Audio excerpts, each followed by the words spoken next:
Hello, everybody. I think we'll get underway here.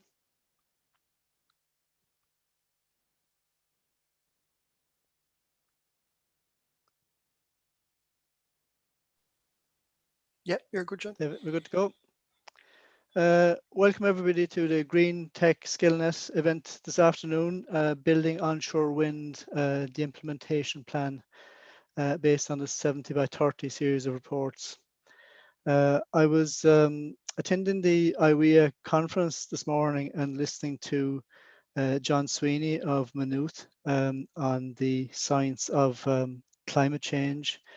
And he was very emphatic that there is absolutely no doubt about where the world is going with regard to climate change now, and man's contribution to the climate and its effects. And clearly, this has been recognized around a lot of the world in recent years. The EU is on a pathway to carbon, zero carbon in the electricity system by 2050.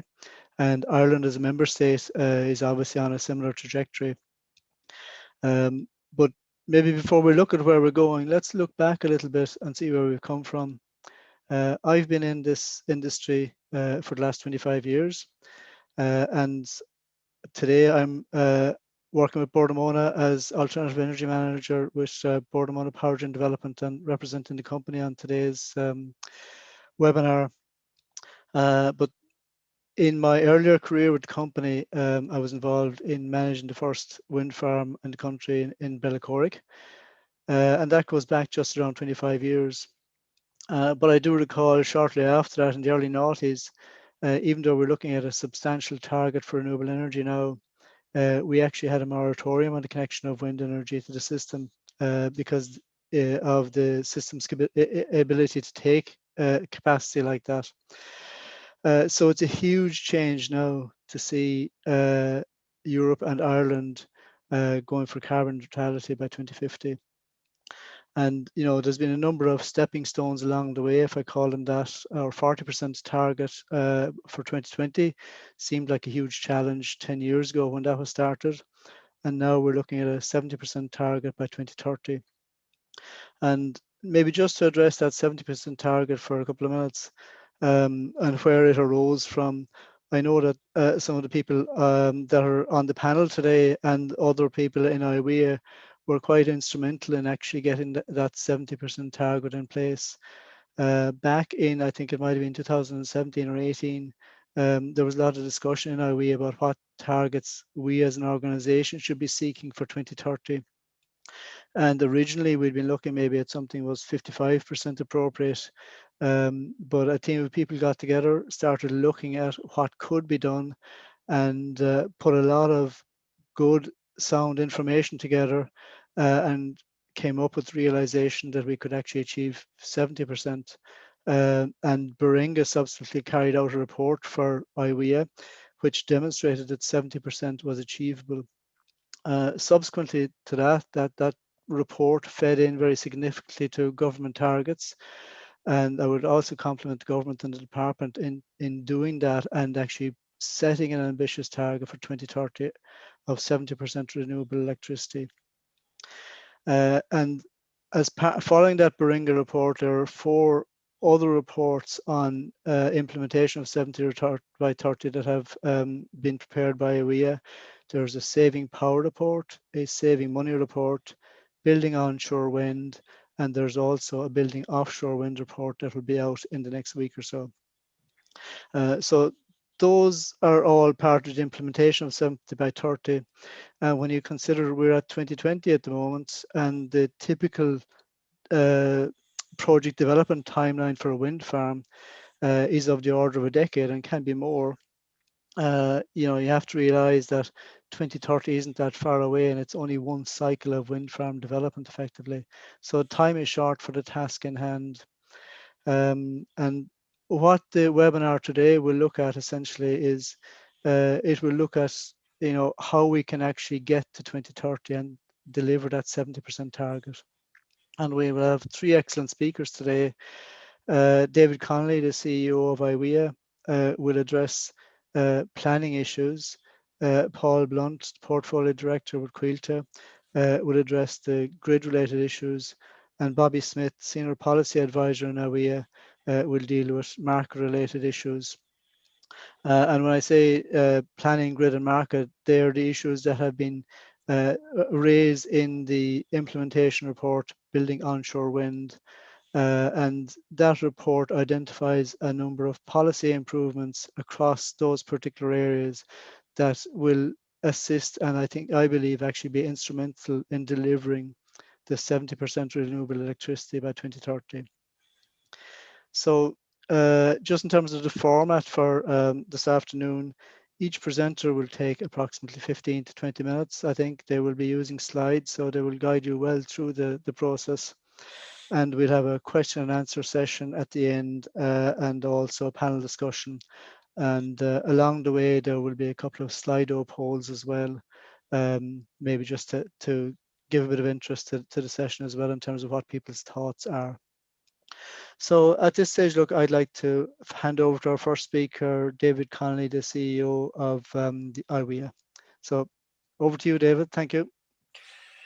Thanks very much, John, for the introduction. So yes, I get the privilege of kind of starting with a bit of background about the 70 by 30 Building Onshore Wind report. And then as John said, I'll cover a bit on planning and then hand over to Paul to take the grid and Bobby to take us on the home straight in with markets. Just to mention the Slido. So we're just going to start the webinar with a brief poll to see what people's views are at the very outset. So if you go to slido.com and put in the hashtag AWEA, we might just give it 60 seconds to get people's views on what they believe at the start of the webinar is the greatest challenge to delivering 8.2 gigawatts of onshore wind by 2030.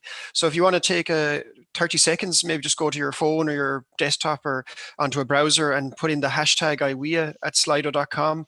You can maybe give us a flavor of what your views, the audience is in terms of what you think the greatest challenge is. And just to see how it evolves, we'll probably do the same one again at the end of the presentations and see if we've altered your mindset in terms of what the challenges are going forward. So I might just leave it there for 30 seconds or so and see what starts to come in. And you know what I'll do? I'll put up the live show of the results that are coming in so people can see what people are saying that they think are the biggest challenges. So we've 25 in so far. I know we've an audience of around 100 today, so might just give it to build up for a while. Don't be influenced by what you see on screen now. So far, it looks like I'm going to have the biggest challenge with planning, and maybe yourself, Paul, and grid. Although if we add the two grid ones, maybe Paul, your challenge might get.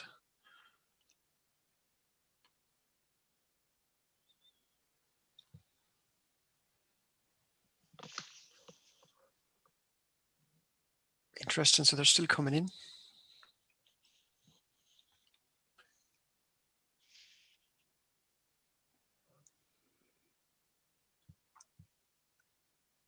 I think it's starting to peter out a bit now. So we've got 46 votes, pretty good as a turnout. So it looks like at the start of the talk anyway, people think it's the planning decision timelines that's going to be the biggest challenge towards meeting our 8.2 gigawatts of onshore wind, followed by transmission developments, which is about a third at the grid offer process. And it looks like Ray's, Bobby, is pretty much sorted. So you're going to have probably the easy task at the end of explaining how all of that is going to work. So I might go back to my presentation again, and we'll see if that mood changes as we present the challenges that we found in the Building Onshore Wind report. So as John, just to start with a bit of history as well, John kind of did a bit of a reflection back to his own time in the sector and how things have transformed since he started. And I suppose that transformation is really echoed in the statistics that you see for Ireland today. So in case any of you who are on the webinar today aren't aware of it, Ireland is now #1 in the world for share of onshore wind in an electricity sector. That is truly a remarkable achievement when you consider the fact that we're an island power system. So yes, we have a fantastic wind resource, but we have huge challenges because of being an island power system on the integration front. So I think it's real testament not only to the industry for building the projects, but also to EirGrid and ESB Networks for all the work they're doing on the grid integration side at enabling us to balance the power system and provide last year a third of our electricity from onshore wind. This year, we think we're going to do even more. We're currently on track to get around 37, 38% of our electricity from onshore wind. So that means we look like we will meet at least one of our 2020 renewable energy and climate targets, which is the 40% renewable electricity share. So although a lot of the coverage around Ireland's climate action initiatives has been quite negative in terms of us falling short, renewable electricity and onshore wind in particular did deliver and did give us the carbon emissions reductions that we needed. And I think that's illustrated as well in the next slide, where you can see this is some data from the Sustainable Energy Authority of Ireland, where it illustrates the amount of carbon emissions that different forms of renewable energy save. And I think what's really impressive here is that wind energy on its own is saving more carbon emissions than all other forms of renewables combined across all other sectors. That really, I think, puts into perspective just how significant of a role wind energy is playing in Ireland's climate action plans at the moment. And this data is from 2017. So I think when we get the updated figures, as we've seen the growth in wind escalate over the last 2 years, I'm sure it's even more of a percentage to date. And I think that's a really something to celebrate. I think it's not only something to celebrate in terms of, reaching those figures. I think it's something to harness as demonstrating that we can achieve amazing things when we put a really solid plan together. And I think it's critical that we try and repeat this success all over again, because when you look at the climate action plan that the government released last year, and you look at the different sectors that are going to have to try and help Ireland meet its climate action targets over the next decades, what's apparent when you look at the numbers, and I just taken a screenshot here on the right hand side of the figure that's in the climate action plan outlining the different levels of carbon savings across the different sectors. The 70% renewable electricity target is going to have to save around 8 million tonnes of CO2 by 2030 out of a total carbon reduction target in the climate action plan of 16 million tonnes. So to put that into context, the 70% target is going to have to deliver pretty much half of all the carbon emission reductions that the climate action plan is trying to achieve across all sectors. So that's how critical the 70% renewable electricity target is, and how fundamental of a role it's going to play in tackling climate change in Ireland over the coming decade. And this is really the reason that we put so much effort and into the 70 by 30 implementation plan, because what we're trying to do with the 70 by 30 implementation plan is say, instead of just looking at the technical way we deliver 70%, step by step over the next decade, how are the projects going to proceed to actually deliver this 70% target? So what I mean by that is we start in the 70 by 30 implementation, and I know there's a lot of numbers in this graph, so you don't worry about the details of the numbers. I think what I'll try and explain is conceptually what we're trying to do here. What we do in the 70 by 30 implementation plan is we start with a survey of our members of where projects are at in terms of the development process for onshore wind. So how many projects have we at the very start of a project development process? So that's what's over here on the very left hand side. So I'll just see if I can get a better pointer. So these projects here on the very left, they're projects that are entering into the planning system and are going to be applying for planning. Then we ask members how many projects have they got that have come out of the planning system and are looking for grid offers. And then we ask members how many projects have they got that are out of the grid offer process and looking for a route to market. And once you have your planning, your grid, and your route to market, you then go into the delivery phase where you start actually trying to construct the projects. And of course, there is a lot of detail in this graph, but by starting with this outline of where each of the onshore wind projects are currently in the development process, we then in the 70 by 30 implementation plan look at how fast can we get these projects online and delivering electricity, and how much of them will get there by 2030. And then this is really to try and inform policy, because once we know how many projects we have and where they're at and how many we can get by 2030, we can start to look at ways that we can improve that. So that's the underlying principle behind the 70 by 30 implementation plan. It's looking at the current pipeline and how fast we can deliver it for 2030. As John said, this Building Onshore Wind one is just one of a series of 4 reports. So I won't dwell on this too much, because I think the one we're going to focus in on today is the Building Onshore Wind one, which is the pipeline I just showed you. How fast can we get that building onshore wind pipeline from where it is to today to actually live projects producing electricity? But just so people know, there is these other parts of the 70 by 30 implementation plan that look at other challenges that we'll try to overcome by 2030 as well. Saving money is looking how we reduce costs as much as possible. Saving power is look at how we develop our grid as good as possible. And building offshore, which is launching on the 7th of December, is focusing on the offshore pipeline rather than the onshore pipeline. So today, for this deep dive SkillNets seminar, it's the Building Onshore Wind report, and it's looking at that pipeline I just gave you an overview of, and seeing, well, how fast can we deliver that by 2030? At a very high level, this is the very high level results that came out of the analysis. And just so people know, their full report is on our website, and there's a link in it to that at that slide I just showed with the overview of the 70 by 30 implementation plan. What the high level results show is that this blue part of the graph shows how much onshore wind we deliver if we continued on a business as usual scenario. And you can see that when we did this analysis, which is probably about a year ago now, and Paul can maybe confirm, I think it was about a year ago when we did the first part of this, and probably closed it off around May, June. At that time, based on the way policy was designed, we would have only been able to get about 5,500 megawatts of onshore wind onto the grid by 2030.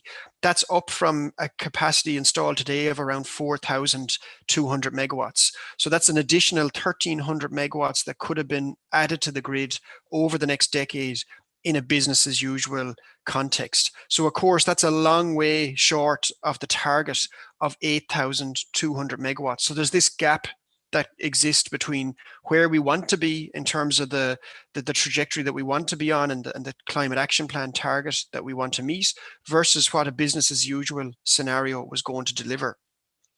So what we did in the 70 by 30 Building Onshore Wind report was we identified 9 policy improvements which could close the gap from this business as usual scenario of 5,500 to actually hitting our target of 8,200.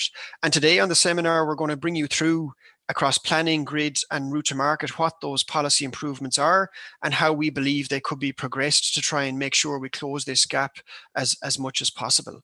So in the report itself, the executive summary includes a table that lists each of the 9 policy improvements. I won't go through them all here, but what I will go through is the first 3 of those policy improvements relate to planning. So I'll talk about that. And then Paul, I think, will pick up the next few policy improvements down as far as number 7 or 8 it is, on grid. And then Bobby will take up the 9th policy improvement, which is on route to market, which, even though it's only one, has a hugely significant role to play, and why it's dealt with separately on the talk today. So I suppose the good news is it's a very long report with a lot of analysis, but I think this table at the start and the executive summary really gives you a good 2-pager overview of what those critical improvements are and the value that they can deliver in terms of improving the amount of capacity that we get on the system by 2030. So if I just take the planning ones, then there's 3 of them, and I'm going to start with the first one, the first policy improvement that's in the report. The first policy improvement relates to increasing the pre-planning success rate for onshore wind farms. So this is the identifying sites at the very beginning of the process and being successful at identifying sites that can actually make us through the planning process because you've identified robust sites at a very early stage. And one of the big challenges in the business as usual scenario that was identified was that the way that land is classified as suitable or not suitable for wind energy can vary dramatically from local authority to local authority. So this diagram is from the report itself. It's figure 17 from the report. And it just takes some of the counties on the east of Ireland. So you can see Kildare, Meath, Wicklow, and Offaly. And you can see that along the boundary, excuse me, along the boundaries of these counties, what the different colors illustrate is whether or not the land is deemed as suitable or not suitable for wind energy. And what can happen on the boundary is land that's right beside each other can go from being extremely suitable to completely unsuitable for wind energy. And this is due to different approaches within each of the local authorities in how landscape is assessed and deemed as suitable or not suitable. But of course, these different approaches can make it very difficult to identify projects robustly as to where they are or are not suitable. And what the recommendation in the building onshore wind report is to have a more coherent way of classifying land as suitable or not suitable. So rather than have it at a individual county by county basis, taking a more regional approach to how land is classified would provide a more synergies across these county boundaries as to how land is classified as suitable or not suitable for wind energy. And in our view, would ensure that there's a more effective way of transferring national targets down to the local slash regional level. So that was one policy improvement which we felt would make it more easier and faster to make sure we can reach our 2030 targets of 8.2 gigawatts of onshore wind. Another critical element on the pre-planning success rate is on the industry side, which is improving community engagement, something that we're very keen on in IWEA for many years and have been really doing a lot of work to improve how early, how well, and how the different approaches we take to engaging with the communities directly surrounding the wind farm where you're developing it. So we spent a lot of time over the last number of years developing best practice guidelines and different ways of aligning the industry on the best approaches to take when engaging with those directly surrounding a local wind farm. I think the wide consensus and the really key thing that came back from talking to members who do this day in, day out, was that the most critical thing is engaging early and meaningfully as soon as you possibly can see that what a project will be and how it will look. So in IWEA's community engagement strategy that was launched in 2018, we outlined a number of best practice methods at engaging with local communities from the very outset of a project, from the very pre-planning stage through pre-construction, then all the way through post-construction, as well as when you have some existing projects. And when you have this back and forth interaction from the early stages of a project, it's where you can identify what issues may be the most concerning and how you can try and accommodate those as best you can before you even enter the planning application process. And that can really improve your pre-planning success rate. As well as the actual engagement piece, of course, there's real financial benefits to local communities that have increased substantially in recent years. In the latest RES auctions, there's now €2 a megawatt hour that go directly to local community benefit schemes. And that, just to give people a flavour of what that means in terms of overall figures, that's over the lifetime of RES around €250,000 per turbine that goes directly into the local community, which can really help stimulate local benefits to people who are directly surrounding the wind farm. And there's also support in IWEA for the community ownership. We just, as long as it's standardized and it doesn't disadvantage one project from another. And these type of early engagements and direct benefits to communities can also really improve your pre-planning success rate. So that's the very first policy improvement. The next two, you'll be glad to hear, I think I can put together in one, because they very much relate to trying to then, once you've passed the pre-planning phase and you're applying for planning permission, it's trying to ensure that you get a decision out from the consenting body as soon as you can, either by having more significant pre-engagement with An Bord Pleanála, or by getting your decision faster. Now, that doesn't necessarily mean that we're advocating that all projects get an automatic granted planning application.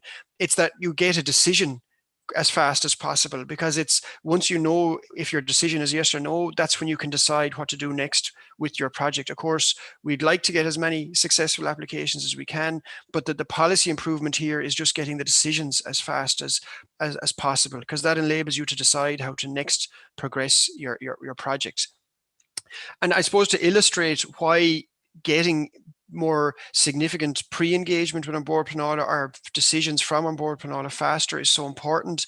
I just flagged another report that we have in IWEA, which outlines the time it typically has taken to develop an onshore wind farm historically in Ireland. As number one in the world for share of onshore wind in our electricity sector, we can certainly say we've quite a lot of experience built up in terms of developing onshore wind farms.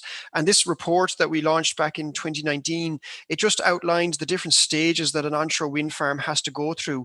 And I suppose, as John mentioned in the introduction, it can take typically, 6 to 11 years to develop an onshore wind farm. So time, when we're sitting here in 2020, looking at 2030, is certainly very, very short.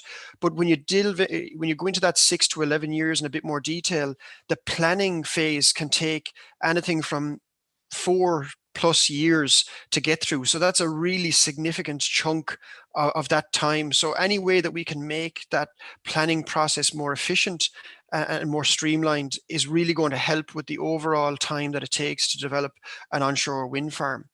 And I suppose the other key thing to point out about why timelines are so critical for planning is that there's a number of other steps that have to happen after the planning decision is obtained. So once you've got planning, you then have to go through the grid offer process, the route to market process, and then the construction of the actual wind farm.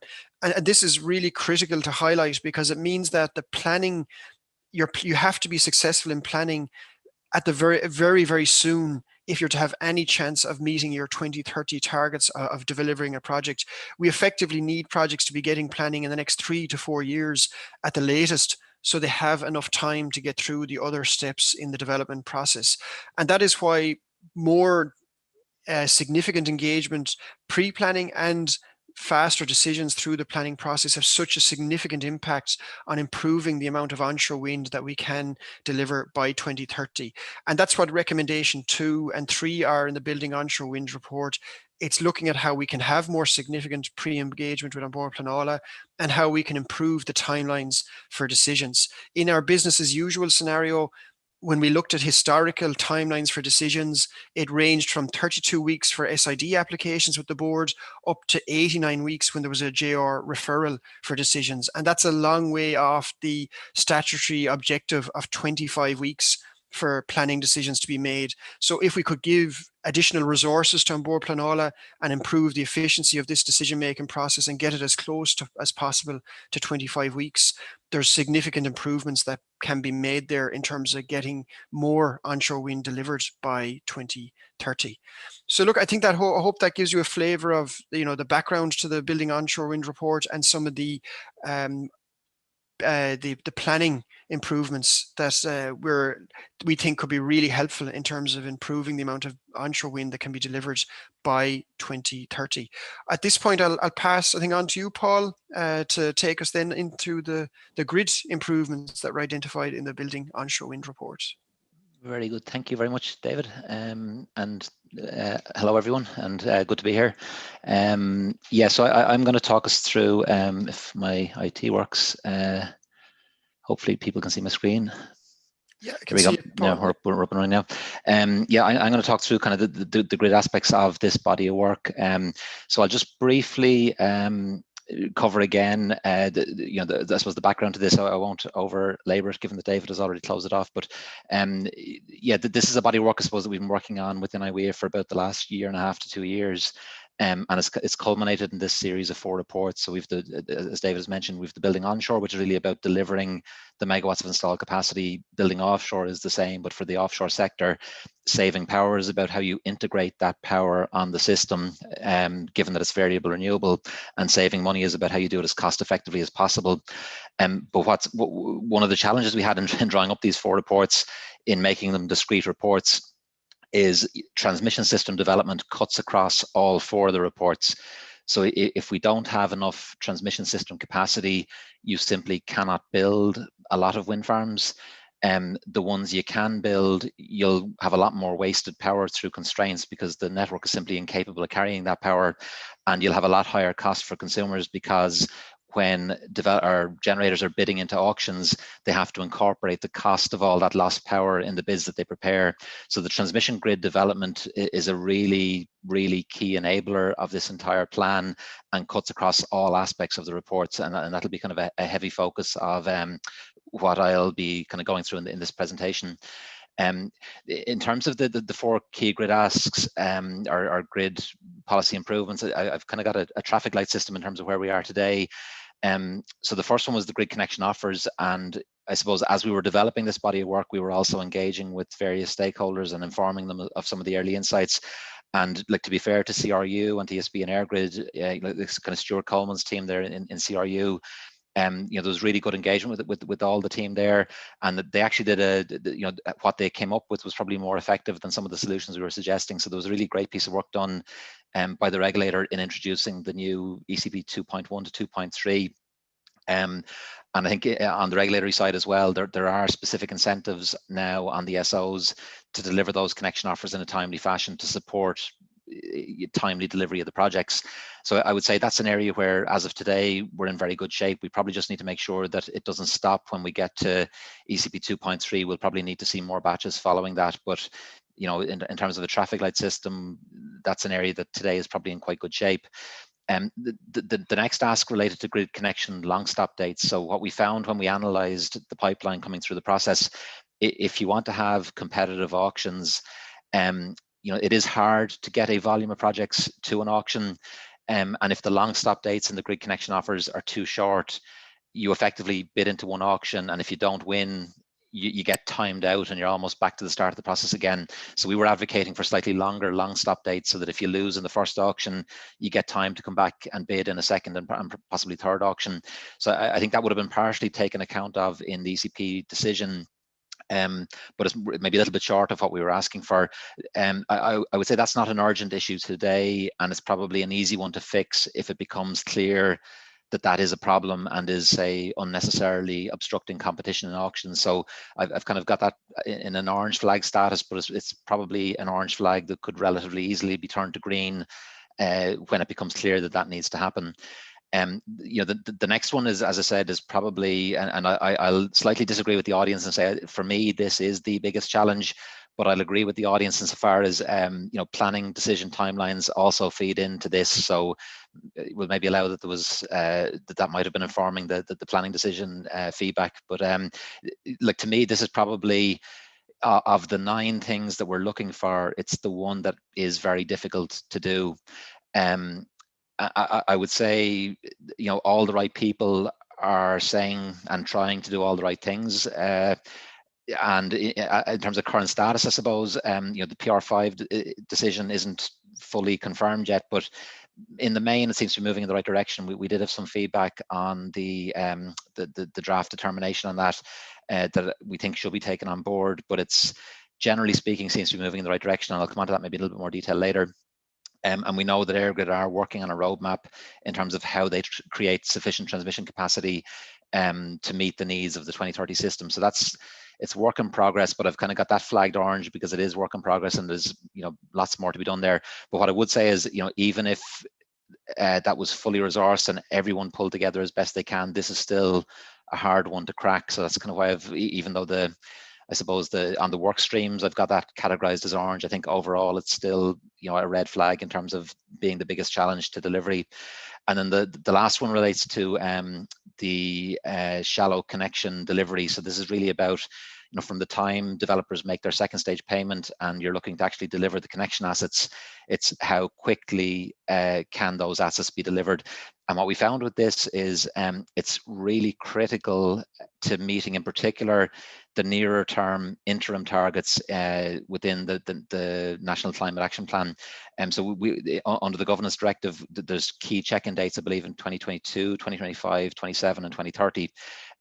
But the 2022 and 2025 targets are particularly challenging, and without kind of quite fast delivery of the projects that are available to build, those targets simply won't be met. And the fixes on transmission development, the fixes on the planning system, they'll really be feeding into what's coming from 2025 onwards.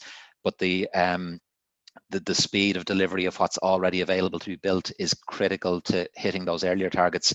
And again, I'd say there is some good stuff in there in terms of PR5 incentives, and we know that ESB are working on this Lean Connections project. But yeah, I think it's an area where everyone needs to approach this with a solutions mindset, and we really need to be, industry working well together with the system operators to make sure that we can deliver quality connections, but that we can deliver them efficiently and on time. And where issues arise, we need the system operators to be working with industry, I would say, with the solutions mindset, as opposed to just calling out or flagging problems, if you like. We want to be working together to develop the solutions. But I'm going to maybe cover three of these kind of lightly, which I've kind of covered them. But what I really want to do today is just take a really deep dive into what I'd see as being the key challenge, which is the transmission system development. So that's kind of maybe going to be the main focus of the remainder of the presentation. So just to kind of illustrate, I suppose, where we are today, and I would say the reason I've put the red box around indicative here, this is very much an indicative heat map as to where the grid today is very constrained. So it's based loosely on the ECP1 constraint reports and looking at kind of average constraint levels in various different counties. And just maybe as an example to illustrate why to state why it's illustrative, West Galway probably looks a little bit more like Mayo or Donegal. East Galway is probably, a little bit less. So I would just, for anyone looking at this, don't consider that because an area is white that means there's no constraints. It's obviously very local, down to the nose and down to the individual line capacities. But it's to try to give a general sense as to where the real problem areas are today. And what I want to do then is kind of put David's IWEA pipeline survey beside this. So maybe at the outset, just to note that in carrying out this piece of work, the working group and the grid experts within our working group that looked at this, without, let's say, real detailed power system studies, we were estimating there was something of the order of 2 to 2.5 gigawatts of capacity available on the system. And that wouldn't be what you would think of as firm capacity today, but it will be an amount of capacity that you could build without constraints becoming hugely excessive. And that's probably deploying, like, to get to that, you're probably deploying a few network sweating strategies, let's say. So it's maybe not exactly business as usual, but for low cost quick fixes, we think we could probably get to that kind of a figure. So then it's just to put beside that, as of today, where are these megawatts consented? And this is just giving you a flavor of, because this is all in the public domain, we've dropped in the precise figures.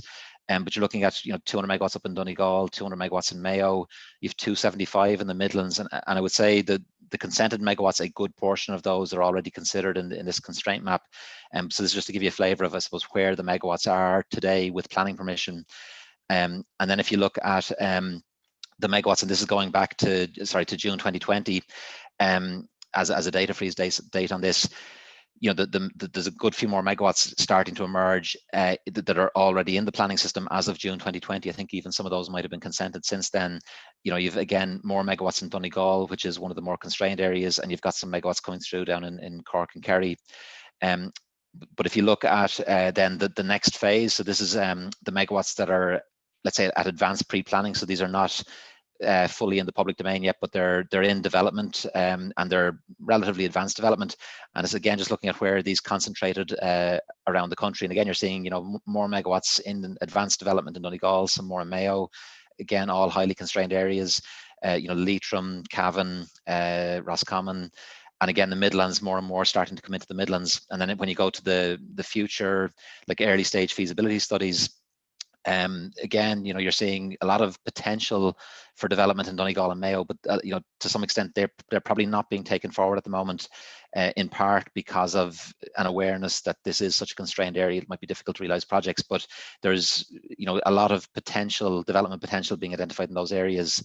And what I've done down the bottom here, I'll come on to in a second, but I've just kind of put in some indicative attrition rates that you might expect to see on these pipelines by the time you take them forward to a successful planning grant.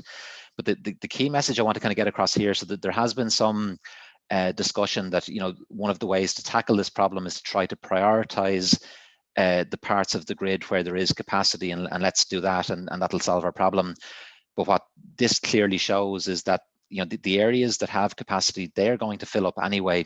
There's only about 2 gigawatts ish of that capacity available, and there's more than enough capacity at an advanced stage of development to fill that up.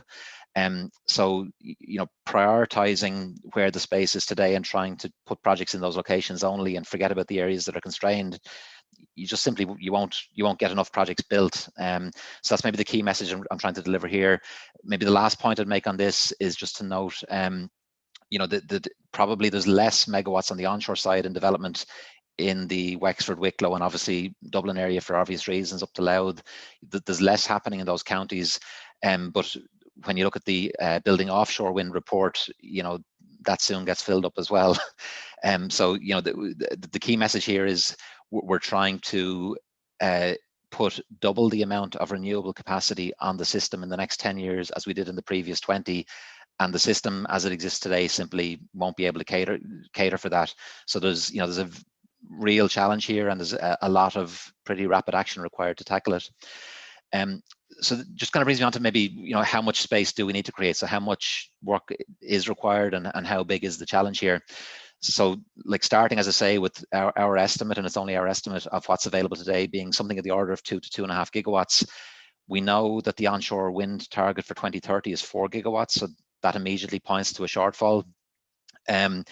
We also know that if you apply the attrition rates that I was suggesting to the early stage development pipeline, there's a credible case to say that there's 6 gigawatts of consented wind that will come at the system over the next decade. And that also then begs the question, well, what comes post 2030? So, where will the targets be 2030 to 2040? I would say they're only going to be going in one direction. The political pressure at a European level, at a national level, and driven by demands from the citizens, if you like, mean that there'll be enormous pressure to do more and more and more in this space. So post 2030, it's likely that we're going to be looking at even more ambitious targets.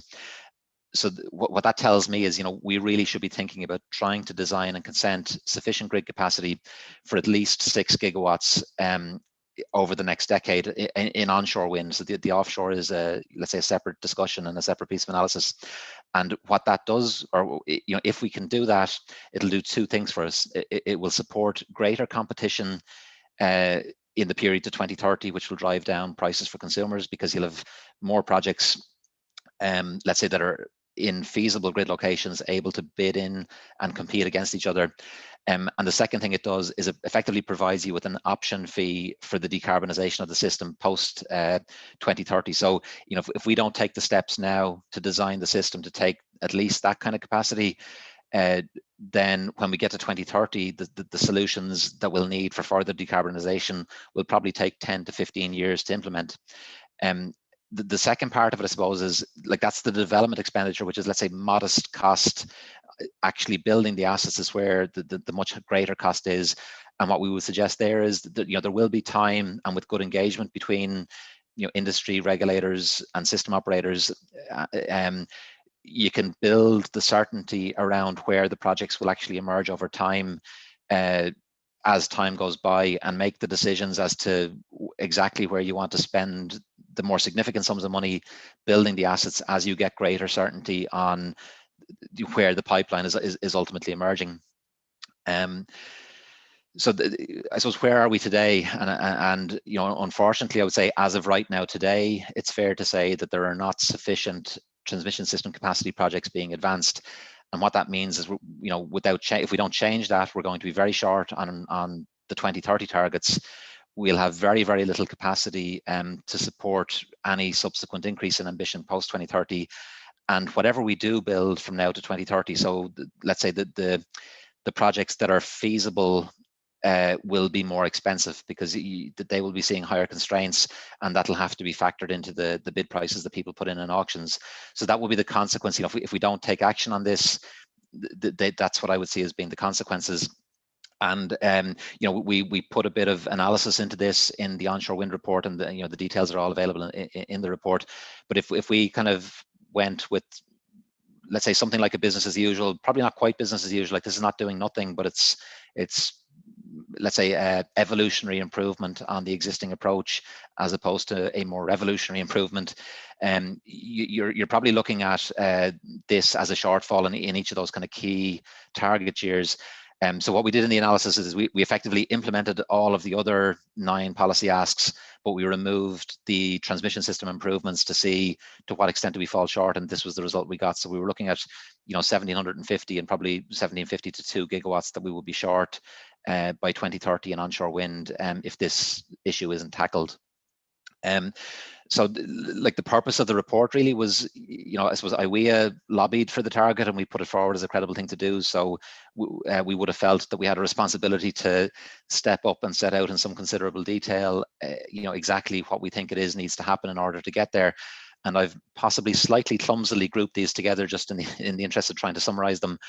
So the first one was, there's a need for a grid development strategy looking to 2030, but I would argue also looking beyond 2030, given how long it takes to develop the transmission system.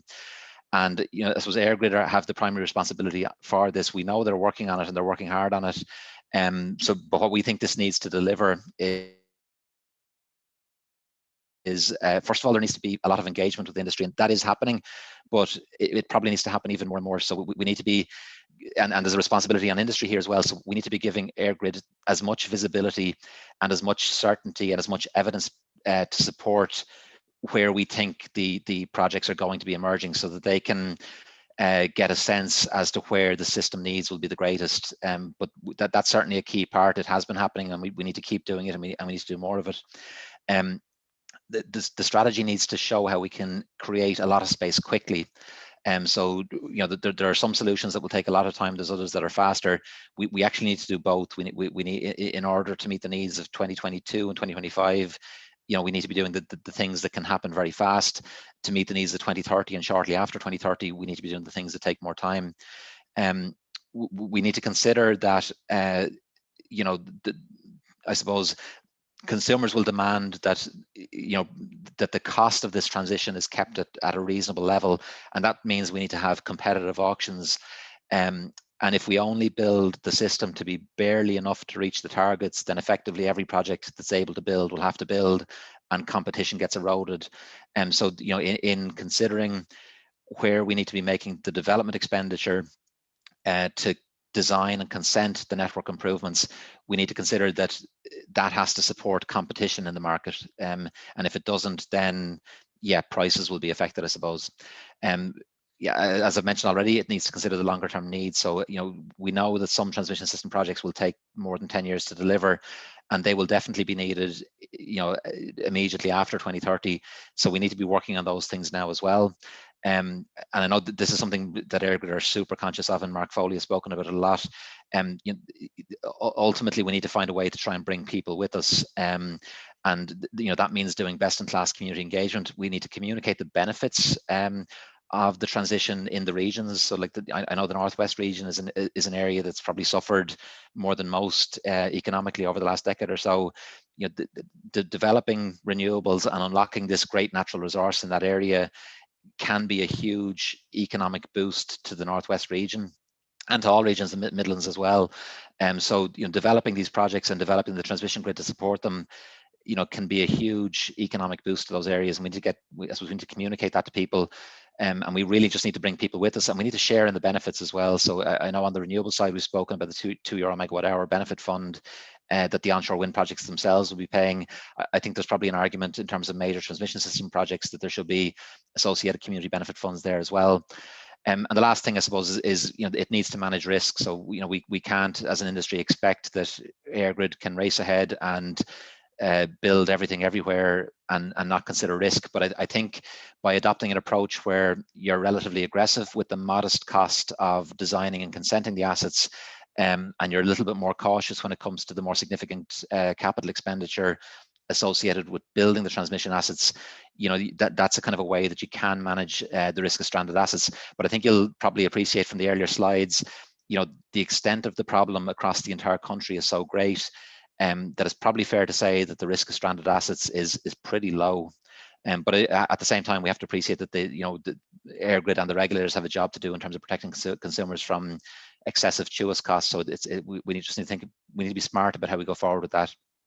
The next couple of points I wanted to address was maybe under the heading of funding and governance. So PR5 is obviously very close to being finalized, but it's critical that PR5 provides adequate funding to the system operators.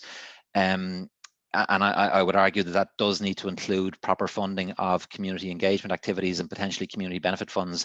And that is a point of feedback that we would have provided to the CRU in our response to that last consultation. But yeah, the funding of EirGrid and ESB to deliver on this really ambitious transition has to be adequate.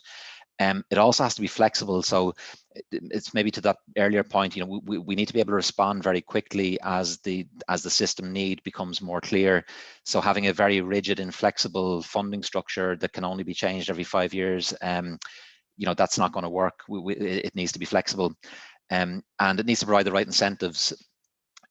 So yeah, I'm saying here both as a carrot and stick, but effectively, if adequate funding is provided and the flexibility structures are provided to be able to draw down additional funding as necessary to deliver the system, well, then it's important that the SOs are incentivized to actually deliver that system. And to be fair, I think an awful lot of that is already in place within the PR5 determination. There's certainly open questions in terms of some of the flexibility mechanisms, like how flexible and how quickly will funding be able to be made available in practice. But I think the intent is there, which is the first thing you need.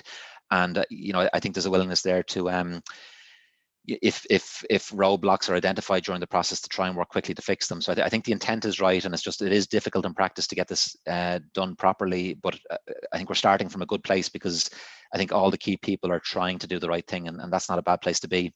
The other ask that we had was around the establishment of a Grid Capacity Advisory Council, and I suppose people can be sometimes good at learning from your failures, but you also should remember to learn from your successes. And I think the DS3 Advisory Council was a success story. It was a forum that brought together all of the key stakeholders to deliver on the DS3 program, and that's getting very, very close to delivering on its 75% SNSP objective.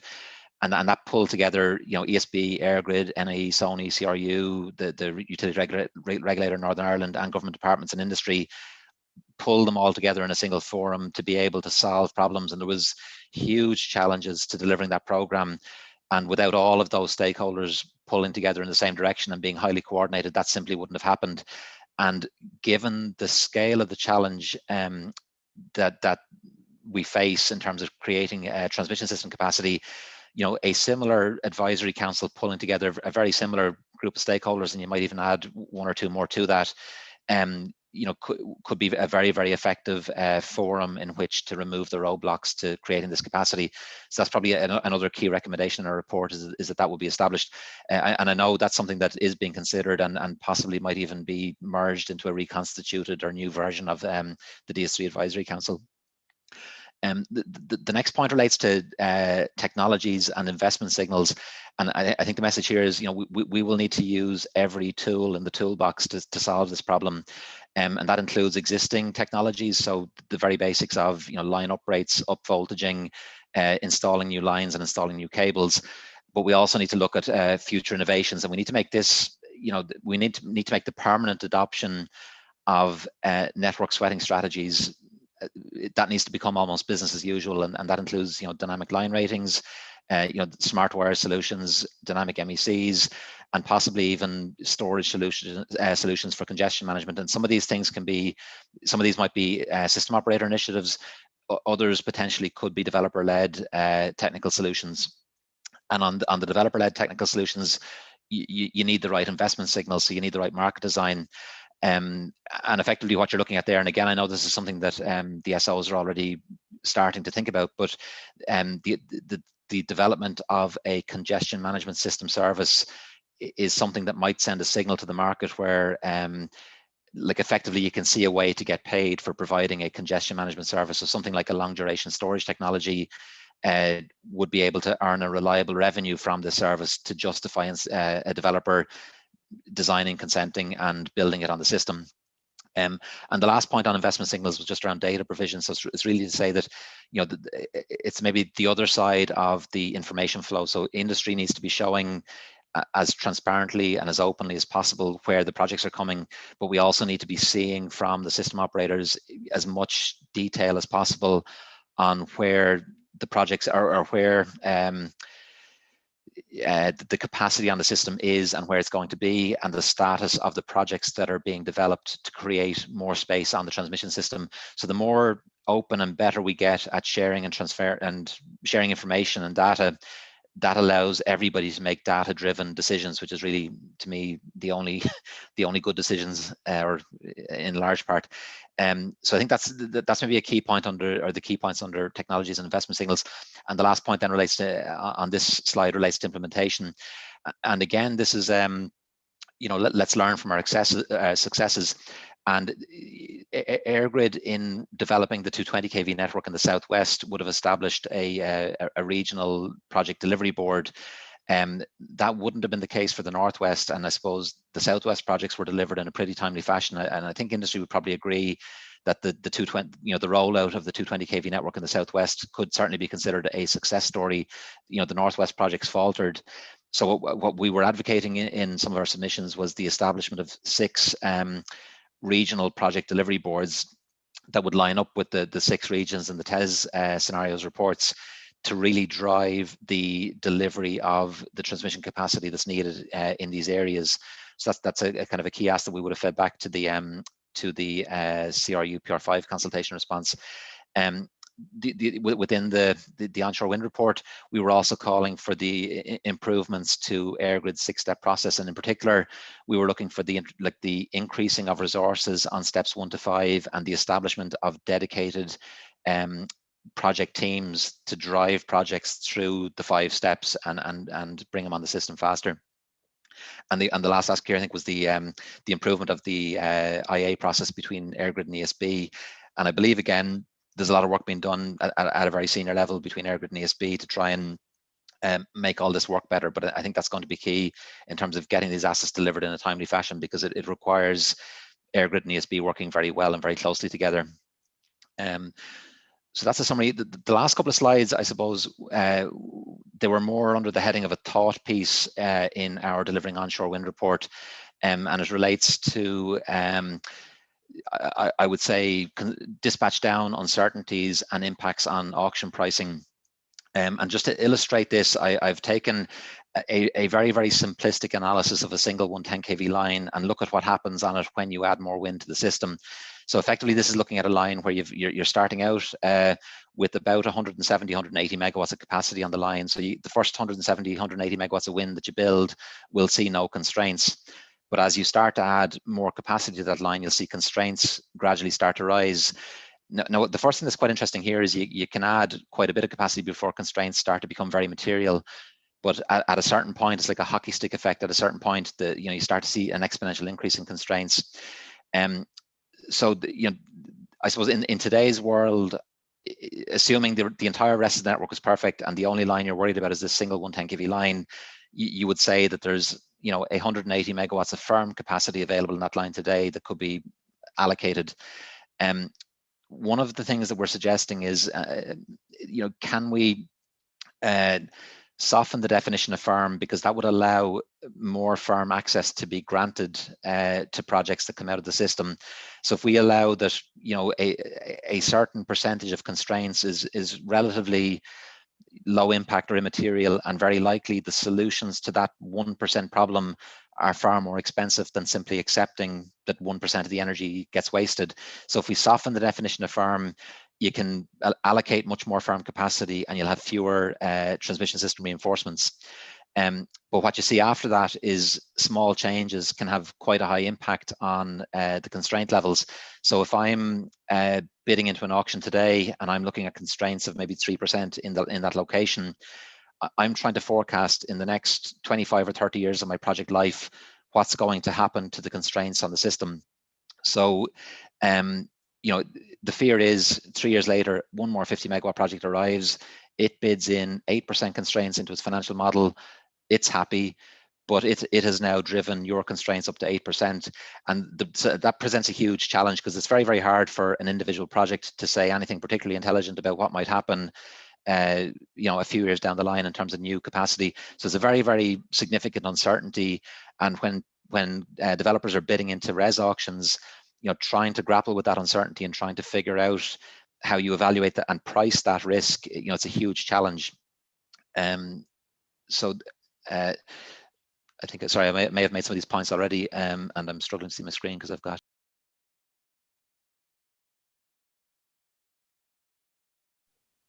You just press the mute button, Paul. Apologies. Yeah, I think I've covered off those last couple of points there already. But the key point is this risk is it's impossible for a project to manage it after you've built, and it's very difficult to price it in advance. And the point is, if we price in this risk appropriately, and that would mean you would price it relatively high. That's then locked in for the 15 years of your CFD contract. So even if in year 5 or 6, the system is developed and the risk is managed and the constraints turn out to be low, consumers will be paying that higher price that you had estimated when you bid into the auction, and that just seems like an inappropriate allocation of risk. So that's maybe the key point there. So I suppose we've a few near-term recommendations and a few medium-term recommendations. The near-term would be if we can soften the definition of firm, and look, I think this would need to be consulted upon, but allow that some modest level of constraints, if you have a modeled constraint level of below 1% as an example, you would get a firm access designation. You could consider incorporating some of these network sweating strategies like dynamic line ratings and smart networks, other solutions, and that would allow even greater amounts of capacity to be allocated. But then you need to compensate that firm capacity for both constraint and curtailment when implementing the clean energy package provisions, and that gives developers the certainty when they're bidding into their pricing, and it just seems to be a more appropriate allocation of risk. But in the medium term, I suppose what we're advocating is a fundamental re-examination of that risk allocation, and it's really making the point that efficient commercial contracts, it's basics of commercial contracts, allocate the risk to the party best placed to manage that risk. And I think in future res designs, that's something that needs to be considered, is how do we get the right risk allocation in terms of constraint and curtailment. So some final thoughts from my side. The challenge is certainly immense, but it's one we have to rise to. And anything like a business as usual or even evolutionary change is not going to cut it. We need a revolutionary change in terms of how we approach things in the next 10 or 15 years. This is not easy. It's a complex jigsaw. A lot of different people have to do a lot of different things in order, and that all has to come together to achieve the result we're trying to achieve. So we really have to get good at working very closely together. We have to be open. We've got to share information, and we've got to be constructive. We've got to come at problems with a solution mindset, not only identifying problems.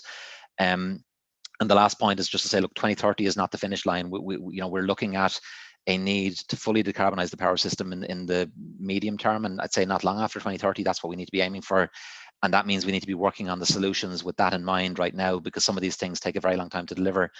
And the last note is just maybe a note of thanks to everyone for just listening to me, but also a note of thanks to the people who put a lot of work in to this. So this obviously wasn't all my own work. So on the grid side, just to maybe call out Kieran McNamara, who's the grid manager in Coillte, and also all the other members of the IWEA committee who put a huge amount of work into this. There's a lot of intellectual horsepower applied to this. So just a note of thanks to all the committee members as well who helped pull this together. And with that, I might hand back to, or I think I'm handing straight over to Bobby. Yeah, Paul, that's correct. Yeah, I just get my slides up on the screen.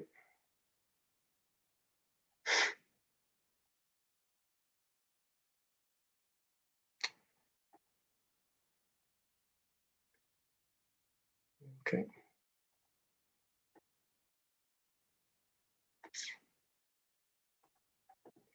All right, very good. Yes, hopefully you can all see my slides there. You just have to go into presenter mode, Bobby. It's just okay, fair enough. Presenter mode now. Just press F5. I think. Yeah, that one up there. Okay, is that good? Yes, very good. Just... Yeah, sorry. Yes. Yeah. Gotcha now. Iron. Thanks. Sorry. Yeah. So I think just from a note from the start, I think I took those poll results quite personally. I think I need to kind of convince people that route to market is more of a challenge than they see, but or to bump up my poll results. But just a reminder before I start to please do log on to slido.com and hashtag IWEA to put in some questions. So yeah, my talk today is just going to be on the route to market, which is policy improvement number 9 in the Building Onshore report. So effectively, we're looking at how projects can secure the revenues in order to proceed to financial close, construction, and then to start delivering renewable electricity.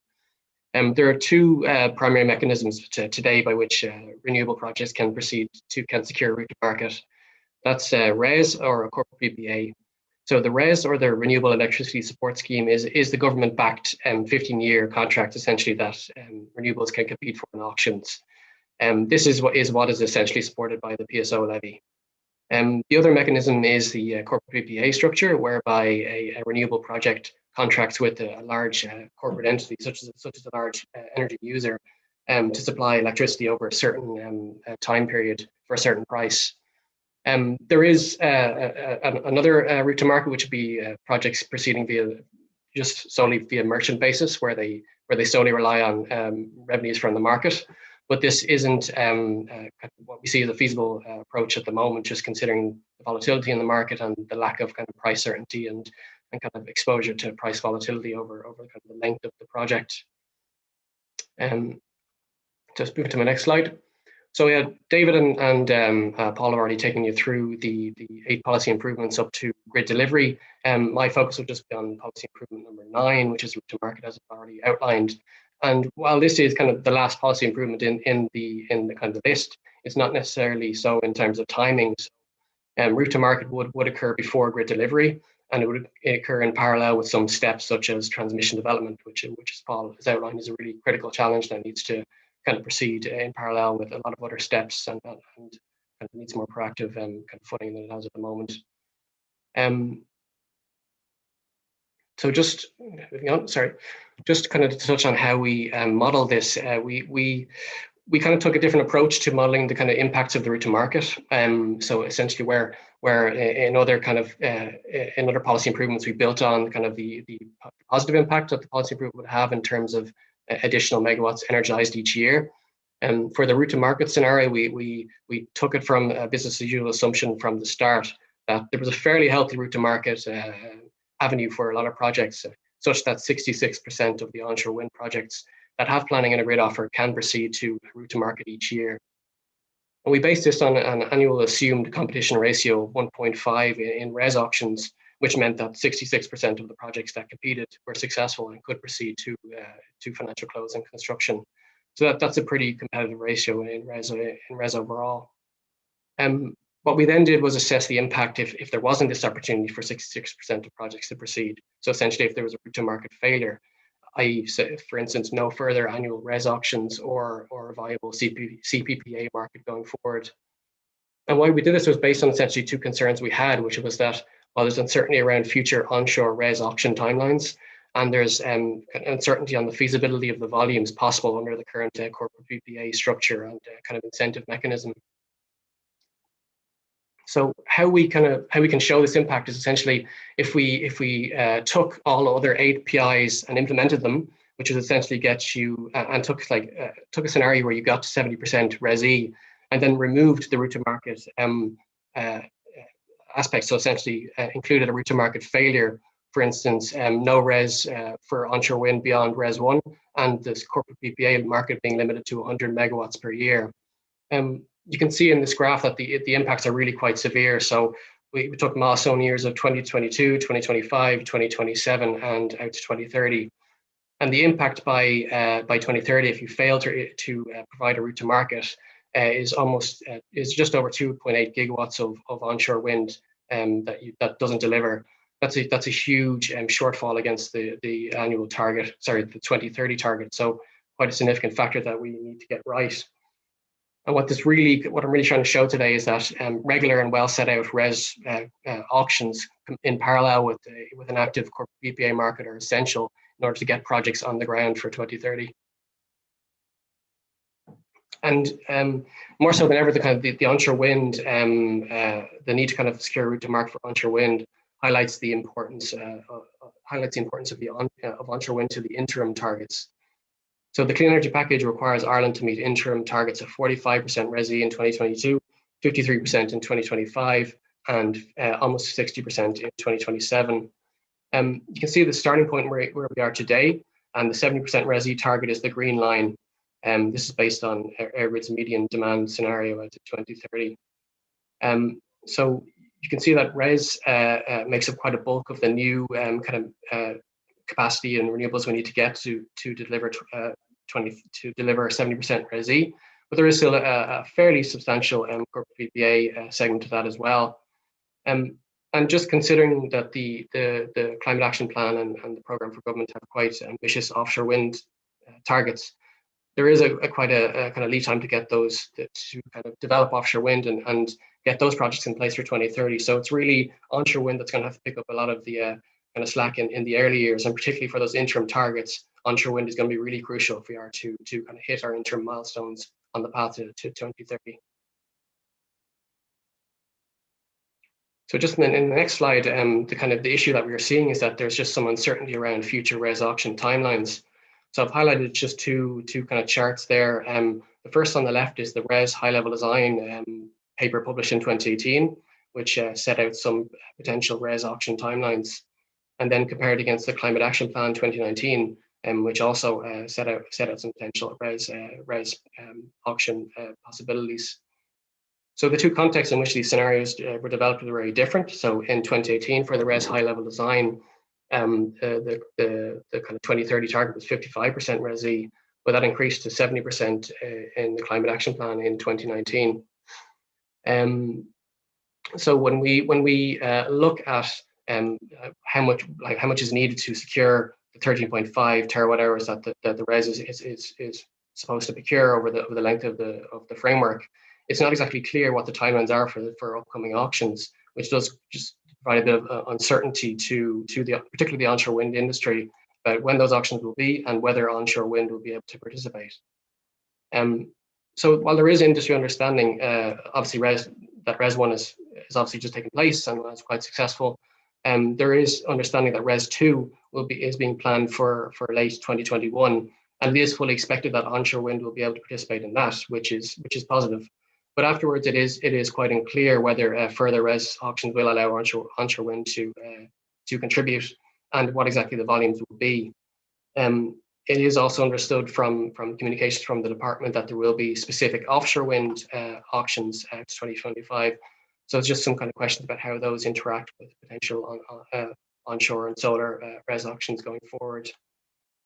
And then finally, just to note that the state aid application under which RES is based, that was Ireland applied to the EU and it was successful in, covers auctions out to 2025. But again, there's no certainty in what happens after that for any potential renewable projects. So then just building on that, what we would recommend for RES obviously is this clarity on the RES timelines and the potential for different technologies to participate. That's really vital. So as David and Paul have outlined, that there is a really strong pipeline of onshore renewable projects in the country that can compete if given the opportunity.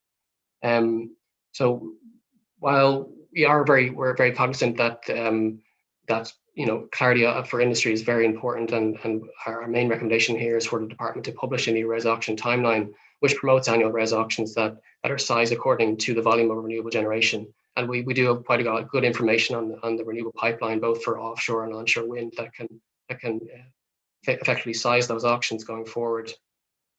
There is the potential within that to look at technology-specific auctions, so that there are preference categories within that were within RES 1.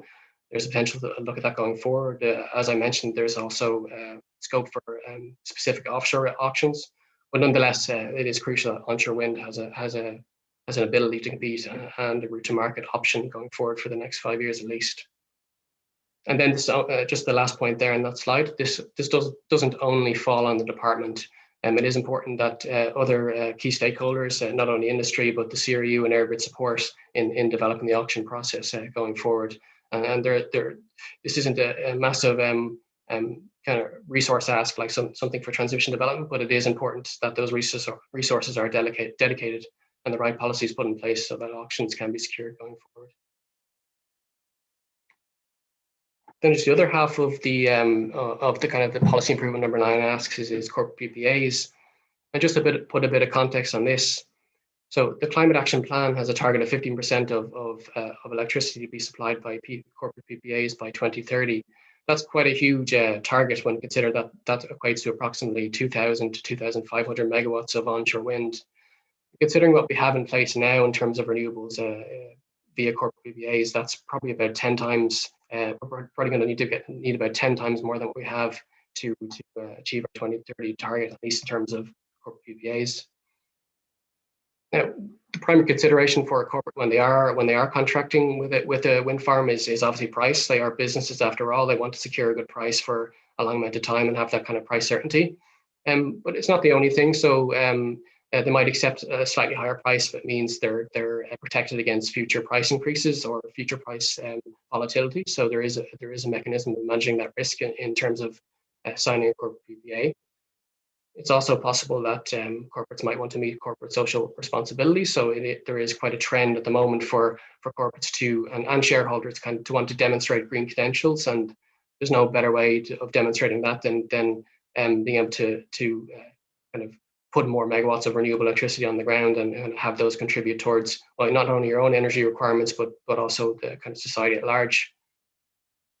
And that kind of leads into the wider benefits that I've noted there. So in terms of what are the other benefits beside to kind of wider to society, to consumers, to industry, to government from corporate PPAs? Well, having corporate PPAs contract with the renewables essentially means they can contribute to our climate action plan targets, which is obviously positive. Then it also has obviously consumer benefits in terms of there's less RES support needed. So if you're getting some megawatts from CPPAs, you need less in RES, and therefore there's less burden perhaps on the PSO. And then also those renewable projects with CPPAs are participating in the energy market and are lowering wholesale prices, which is to the benefit of all consumers.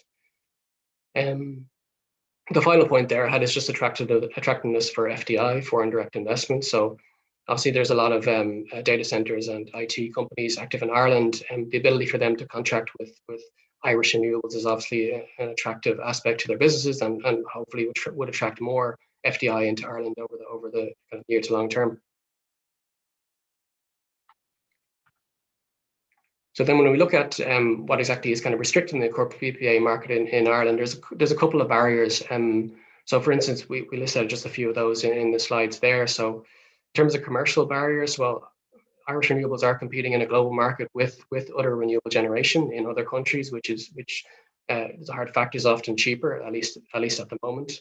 And for instance, we know of PPAs being signed in some Scandinavian countries, which are secured as low as €30 megawatt hour. So really quite cheap. And I'll touch on kind of how we can kind of reduce the price of kind of renewable electricity in Ireland a bit later. There's also the case that wholesale prices are likely to fall as renewable generation grows and out to 2030. So there is that kind of risk that corporates are locking themselves into a price which might price for a commodity that might decrease quite a bit over the next 10 years. So there probably is a bit of uncertainty on their side whether to go with that or not. Then there is a bit of a regulatory barrier at the moment. For instance, I've listed out the use of private wire generation, which would effectively allow a corporate to directly link with the renewable generation on site, which is actually not allowed in Ireland at the moment due to kind of regulatory barriers and issues with asset ownership. But there are other countries such as Germany where that is allowed, and it's something that we hope to see addressed under the Climate Action Plan actions on relevant stakeholders.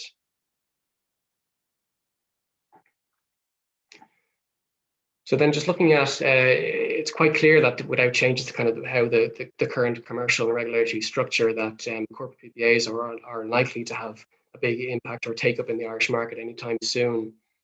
Luckily, there are kind of steps being addressed at the moment to kind of change this. So under Action 29 in the Climate Action Plan, the government has set out a few key steps there for stakeholders to start to address issues with corporate PPAs and maybe develop incentives to kind of grow the market a lot more. So the kind of key step I wanted to draw people's attention to here is the corporate PPA policy paper that was in development throughout 2020. And the intent of that paper is to develop a set of recommendations that could hopefully grow the CPPA market in Ireland. What the issue is right now is at the moment it's just unclear where that work stands. So we haven't seen any clarity yet on that paper, what the recommendations are, because it is quite clear that some changes need to be addressed quite significantly and quite soon in order to facilitate the development of the market. And then finally, we look at our recommendations in terms of the Building Onshore report. How do you remove the barriers to corporate PPAs going forward? So the most obvious is to reduce the cost of developing renewable electricity in Ireland and make Ireland a more attractive place for PPAs compared to other countries. IWEA has developed a standalone report as part of the 70 by 30 implementation plan called Saving Money, which looks at all different aspects such as grid, market, planning, how you can reduce the cost of renewable generation, the LCOE of renewable generators. So there's quite a few asks in that we're keen to kind of engage with stakeholders and get kind of traction on those. And then more specifically, our IWEA is also developing a paper on corporate PPAs at the moment with some potential options to kind of explore how to maybe pass savings back to corporates to incentivize them to take up PPAs, or in general, just how to make it a more attractive market overall. So two potential mechanisms, options that I've outlined there are government guarantees or backstop prices, or government support via kind of credit insurance or loan insurance for different corporate off-takers or corporate entities that want to enter into PPAs, but maybe want to minimize some of the risk. Another potential option is PSO levy exemption. So, for instance, demand users obviously pay the PSO levy right now, which supports renewable generation. If a corporate is contracting directly with a renewable generator that's bringing new megawatts on the system, perhaps there is the avenue for them to be exempt from paying the PSO levy, as there is some kind of circularity in terms of revenues there. And then a potential other option, which might not just be relevant to corporate PPAs, but increasing carbon prices in the electricity sector overall. So a carbon floor price, which effectively hedges a bit of the risk in terms of commodity prices for that corporate PPA over the longer term. And then that was the commercial barriers, but in terms of the regulatory barriers, so as I mentioned, there is steps in the climate action plan for stakeholders like the CRU, EirGrid, ESPN to remove the issue of private wires or remove the issue of non-access to private wires at the moment in Ireland, and I would really encourage steps on that to be progressed ASAP. There is another step there that I've listed, a potential option to make it a condition of planning permission or a grid offer that a corporate or a large energy user with a certain demand threshold has to procure a CPPA if they want to develop in Ireland. Now that's not kind of a market-based mechanism. That's fairly more a strict kind of regulatory-based mechanism, but it is an option if there isn't sufficient take-up in the market, considering just the huge volumes and targets we need to achieve by 2030. What's crucial above all this is that, as I've highlighted, it's a kind of imperative on the department and other stakeholders to kind of to establish a task force group and come out with that policy recommendation paper that is their remit, and start to kind of implement those and work with industry. That's something we really see as key to expanding the corporate PPA market in Ireland. So without further ado, I will wrap up. There is a final poll that we'd like people to participate in that I will go live now. Effectively, we'll be asking the same question that we did at the start of the day. What is the greatest challenge towards achieving 8.2 gigawatts of onshore wind by 2030? We'll look to see if we're able to change any of your minds. So please do log on and subscribe right now to that poll. I will get it up on the screen so we can see the results.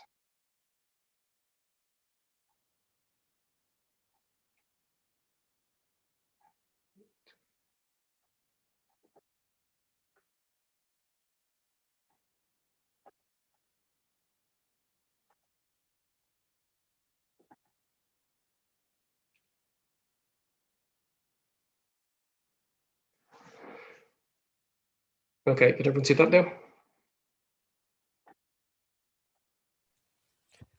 Yeah, I can see it, Bobby. Looks like I didn't do a good enough job convincing anyone. I think Paul managed to Yeah. Sway the vote. I think I scared everyone.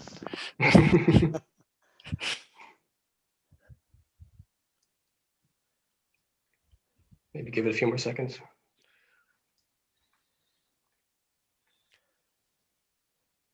Looks fairly conclusive anyway.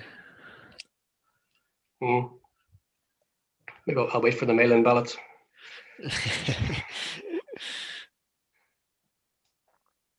Are you counting all the votes, Bobby? Or just the legal ones? Yeah. Could I just say while we're waiting for those results to finalize there, I'd like to thank all of the speakers for excellent presentations. I think it was very informative. And when people consider that that's a short summary of some of the aspects of the report, the 70 by 30 implementation report, building onshore wind, you can see that there's a lot of detailed information in the report. And for anybody that's interested, it's well worth a full read, or if you want to dip into particular aspects of it, it is quite informative and very instructive in terms of what the industry can do to help to achieve 2030 targets.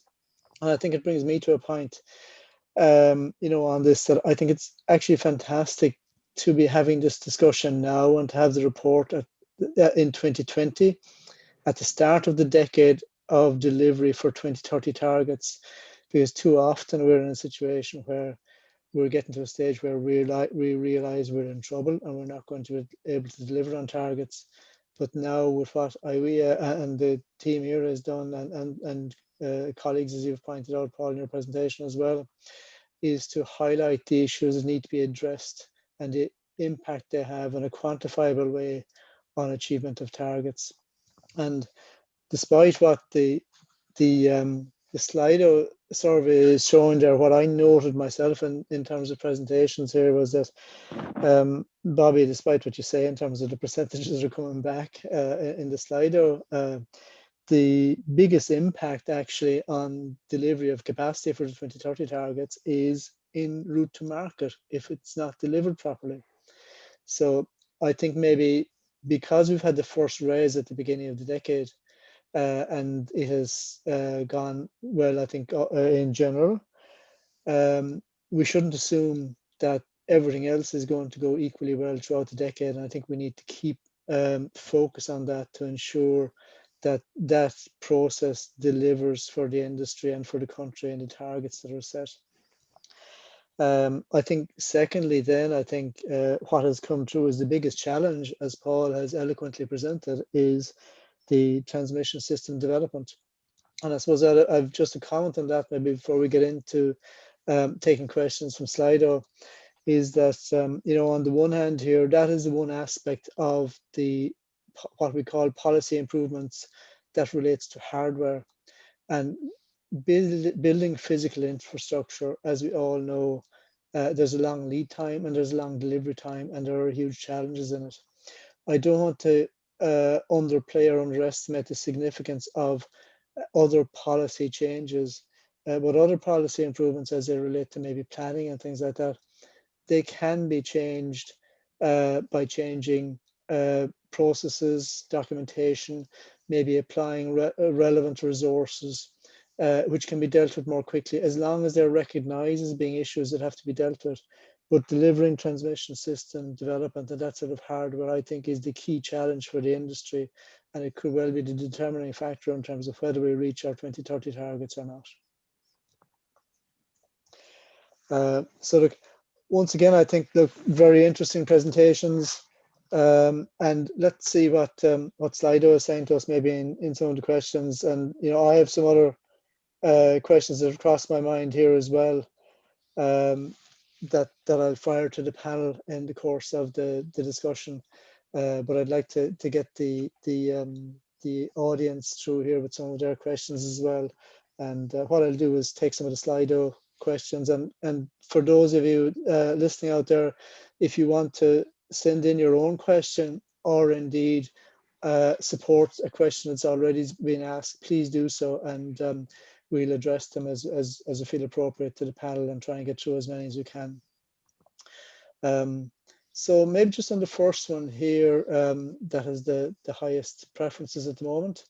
from Gareth O'Sullivan is, what about government planning designated areas for wind farms that ensure enough area is set aside for wind farm development to meet the 70% grid or the 70% target?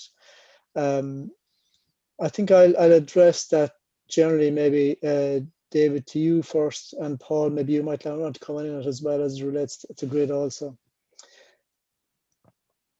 So David, no, I'll take that one, John. Yeah, so I suppose to start, there isn't really a kind of national, let's say, map of Ireland that designates this is where wind farms across the country should go at the moment. At the moment, it's done kind of bottom up rather than top down, where local authorities through the county development plan process typically identify areas as being suitable or not suitable for wind, and then people develop projects in those areas based on the areas that they were given. And I suppose that's what has resulted in one of the issues that I went over in terms of policy improvement one, where because it's coming from bottom up, there can be lots of different approaches to that, which lead to different determinations about which land is considered suitable and not suitable.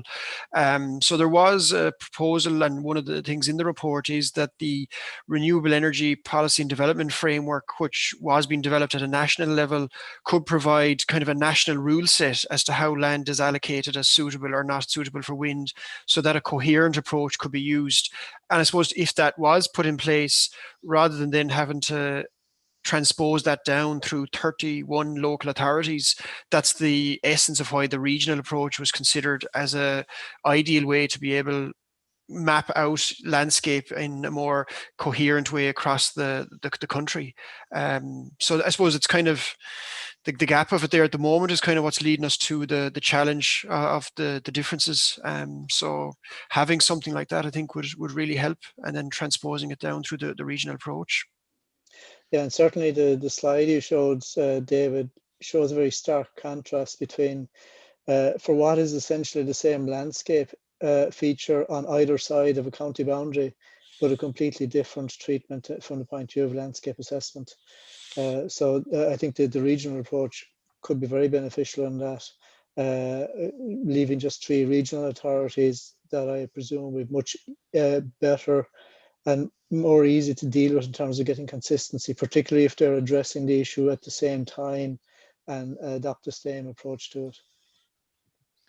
Absolutely. Yeah, the only small points I'd add to that, John, there was a couple of issues flagged, I would say, in this space.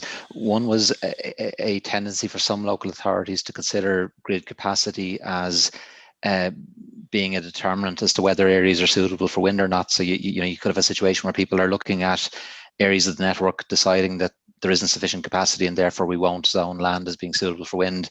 But what you can see from the presentation I put out there is, if you adopt that approach, you effectively create a chicken and egg problem that you'll never solve. Like the grid needs to develop and the wind needs to develop. So when local authorities are trying to decide which areas they should allocate as being suitable for wind energy development, they shouldn't base the existing grid capacity today as being a kind of an input to that decision. So that's maybe one additional point I'd make.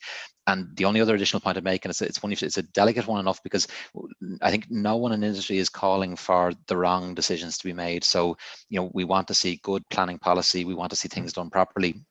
But something that, like what this analysis certainly flags is, there are parts of the country where there is capacity today, and that means, if there is suitable land, and I mean in the context of like land that with correct, proper process could be zoned as being open to consideration or preferred for wind development. If land can be found quickly in those areas, then it can be built quickly. Whereas the land in the more constrained parts of the grid, it is going to take some time. Like it's going to take time to develop the grid, and those projects will come a little bit later. So I think there's maybe an extra burden of responsibility on the counties and regions where there's capacity today to try to quickly identify suitable areas so that can be developed and brought onto the system. But as I say, not at all suggesting that should be, as David said earlier, we're not looking for everything to be granted or all the decisions to be positive. But if we can, where proper process can be followed, if we can make the right decisions quickly in those places, that would really help us on this journey to 70%. Okay, thank you, Paul, and thanks, David, as well. So the next one rising to the top here is what can industry do to assist the progression of transmission system development? Is third-party transmission development needed? The UK and Australia are doing this. So is this an option for us here, and would it be better and deliver quicker infrastructure? I think, David, you correct me if I'm wrong, but I'm pretty sure that was on the recommendations as something that should be considered. So I would agree, yes, it should be considered. I would say whether EirGrid develop it or whether industry develops it, we're all going to face challenges doing it. It's not going to be easy, whoever does it. But even almost from a capacity point of view, yeah, it's on the menu of options of things that should be considered, I would suggest. I might just say a few things. Sorry, go on, Bobby. No, go ahead, David. No, I think while we're on the topic, agreed, I might just throw in a few thoughts myself as well around the whole topic, because I think it is absolutely the biggest challenge. And I think, John, what you reflected on there at the end about this being infrastructure rather than paperwork or process is a really key part, because like you flagged, when you did the calculations, the RAISE had the biggest number of megawatts impact. But the significant difference between RAISE and grid is that RAISE is a process, or it's a policy rather than a piece of infrastructure. So unfortunately, there's no way to make up for time with infrastructure by changing a process later in the day. You either start it now and go through the years that you need to go through to build it and have it when it's needed, or else it'll be too late by the time you realize you need it. But just one or two quick thoughts on my own. I think when we get into discussions around stranded assets and, not developing grid too quickly and balancing costs, I think it really, really shows that we're maybe missing the overall challenge of getting to the long-term target of net zero by 2050. Because I think when you look at 2030 as a milestone, we may need an extra 10 terawatt hours of electricity maybe over the next 10 years, which is enormous for most countries. But, that's maybe where you could start to say, where does that 10 terawatt hours go and how do you develop the grid for that? But when you look to the 2050 picture, you're looking at a double or tripling of electricity demand. Like, the chances of any asset being developed in the next 10 years that's stranded in 20 or 30 years time is extremely minimal when you look at where we need to be if we're to have any chance of getting close to the target that's about to be put in law in the climate action bill before Christmas, which is to get to net zero by 2050. So I think in the world of no regrets, if you did as much grid development as you could possibly do for the next decade, I don't think you'd have a cable that's wasted in 20 or 30 years time if we get anywhere close to the success we need around electric and transport and all the other things we need to do. And the only other point I wanted to make as well is that stranded asset thing being a no regrets point was, Paul, you mentioned it in your presentation, but I just wanted to really highlight it, was the time is lost typically at the start of the grid development process when you're looking for consent and planning and design work for your transmission work. But the cost at that point is relatively low.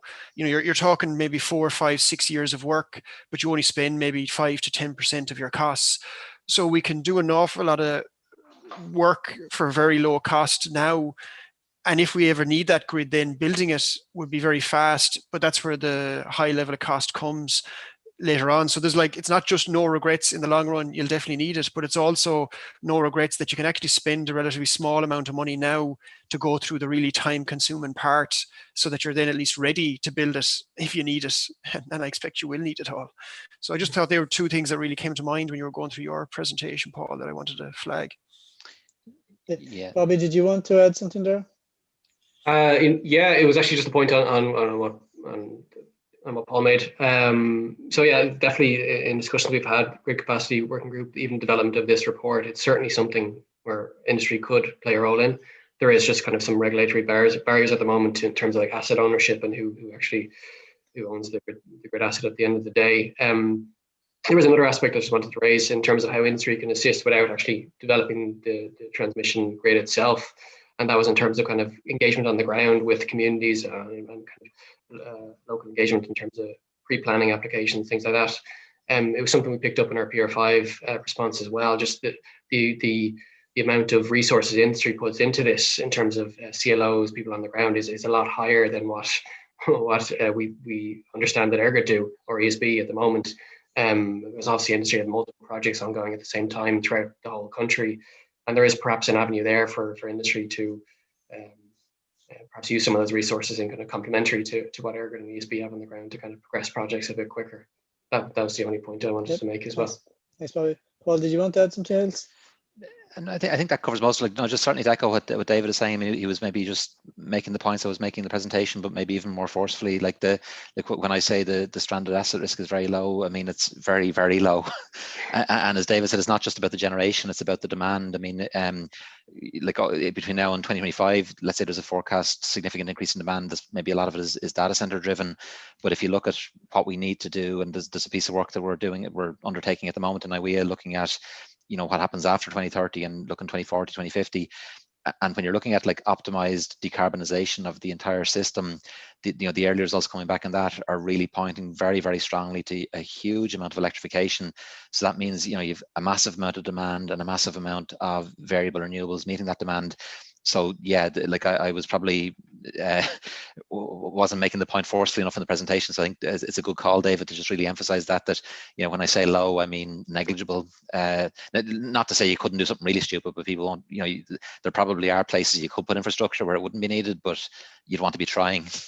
I'd say it'd be really tough, Paul. I think, especially when you look at the wind resource all around the island, like you'd literally have to be trying deliberately to waste money. It's like if you do anything vaguely sensible, the chances of it being wasted are very, very small in the medium term. And maybe the final point, just to what Bobby was saying there as well on the transmission system, the one other point to add there that I was alluding to in the presentation too was, when you think of the transmission system, you tend to think of wires and cables and so on. And for sure, like we could explore industry assisting with that. But the other element in terms of congestion management is, what are the other technologies and systems and processes that could be deployed to manage network congestion? And there could be a significant role there for industry if the market design, let's say, evolves in the right way to create the investment signals for private industry to provide some of those congestion management solutions. So that there's certainly a role for and I think to be fair to industry, like over the last few years in particular, we've really stepped up and tried to be coming forward with solutions and not just demanding everyone else does everything. So there's a huge appetite within the industry to help tackle these problems, that's for sure. And look, I'd like to add a few comments to what you've all said already there. Again, look, I'm long enough in the industry to remember when the concept Grid 25 started off, which was a concept that you build the grid out, build capacity across the country, and as you say, look, particularly with where wind energy technology has developed to all areas of the country are commercially viable to build wind farms. If you have the grid infrastructure available in advance, the capacity will be made available by the industry as well. So it's a case of, obviously it's too late for Grid 25 now, but the concept isn't old and it hasn't dated. As far as I'm concerned, the concept is as relevant now and maybe more relevant than it was then. And we should be looking at a Grid 35 or a Grid 40 to plan the grid for what we need to get into the stage of 2050 and the target that's associated with that of carbon neutral. And I know obviously 2030 is the milestone we're looking at the moment, and Grid 35 might not contribute fully to that, but it's a process that I think needs to start and get back at looking at that concept again, notwithstanding the fact that the eye has to be kept on what has to be delivered for 2030 to meet that particular target as well, and indeed the interim targets that we have for the trajectory to 2030 and in 2022, 25 and 27 to make sure that Ireland is meeting its trajectory to 2030.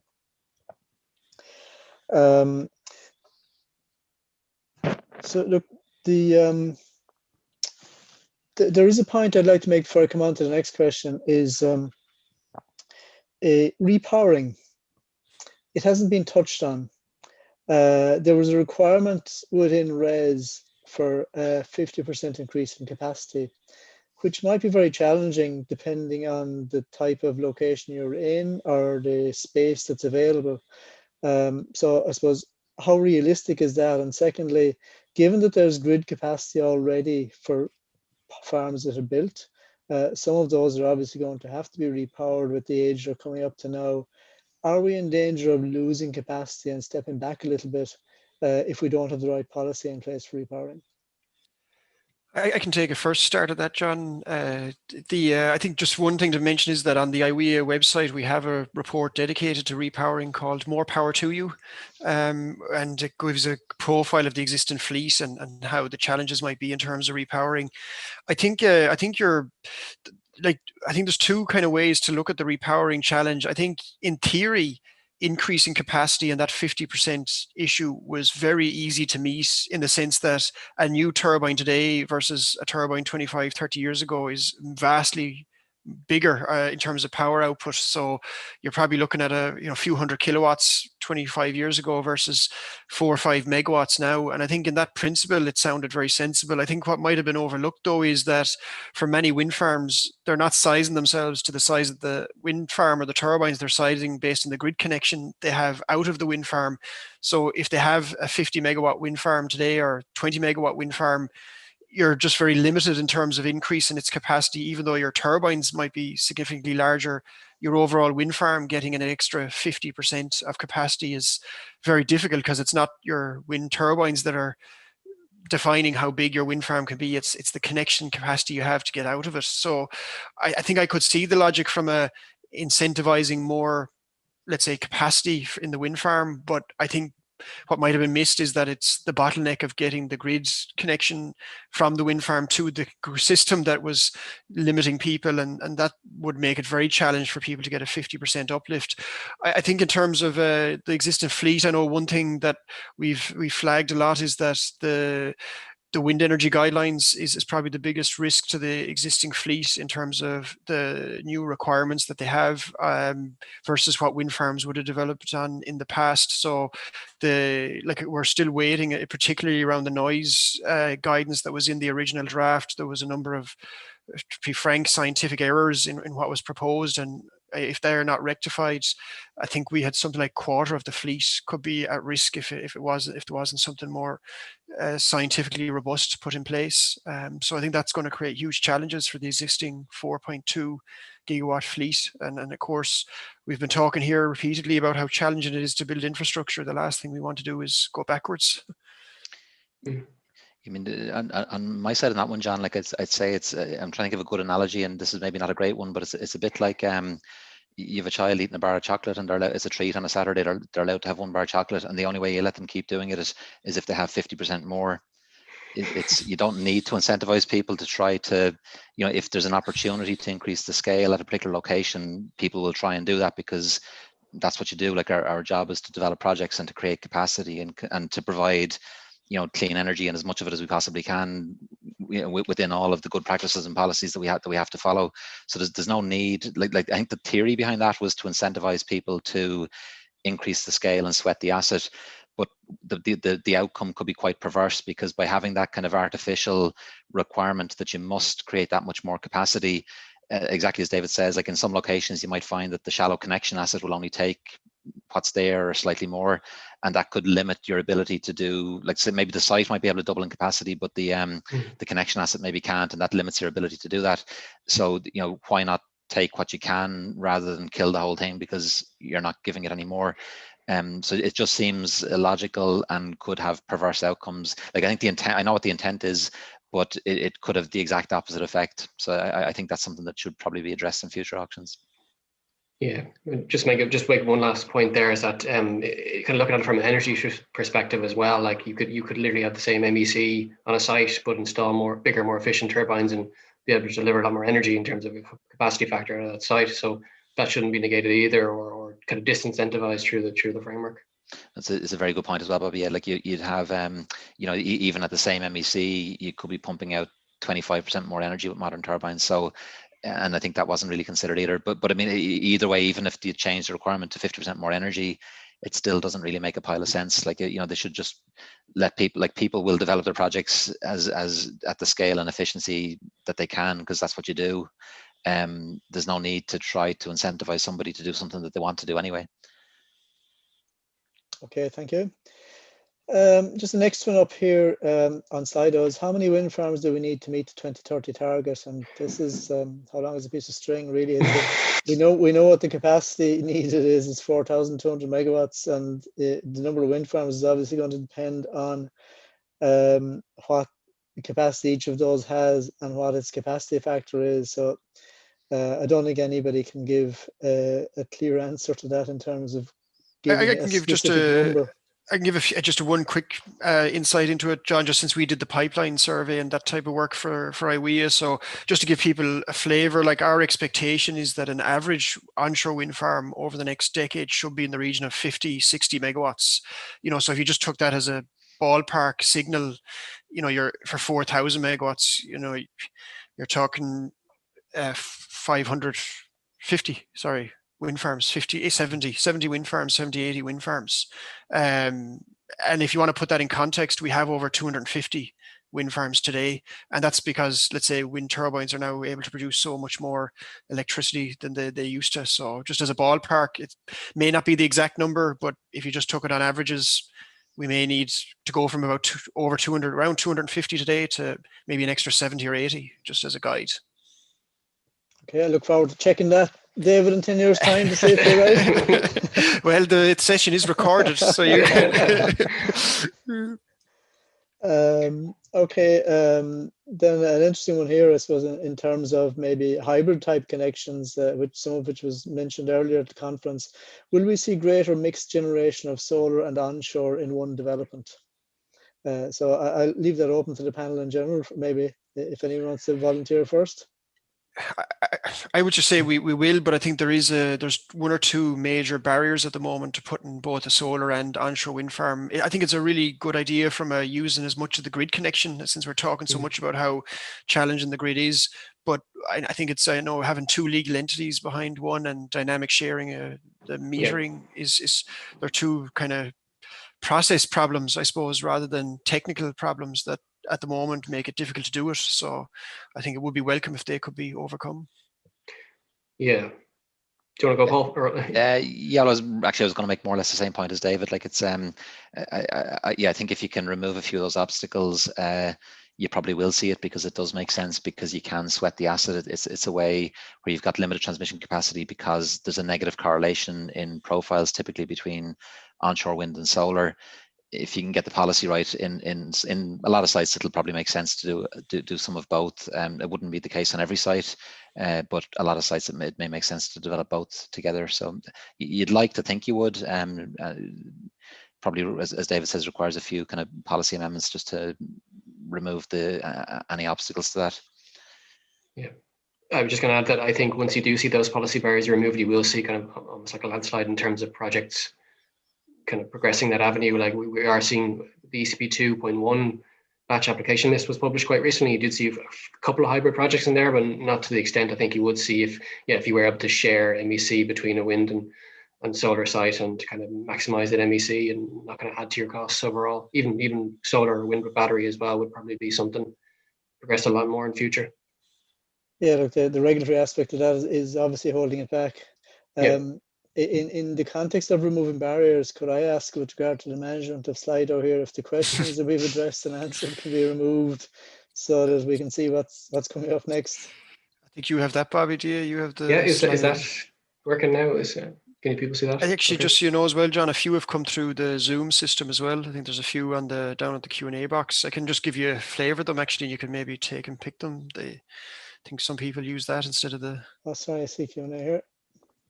I think a few people went to short-circuited the Slido system. Trying to manage multiple screens. I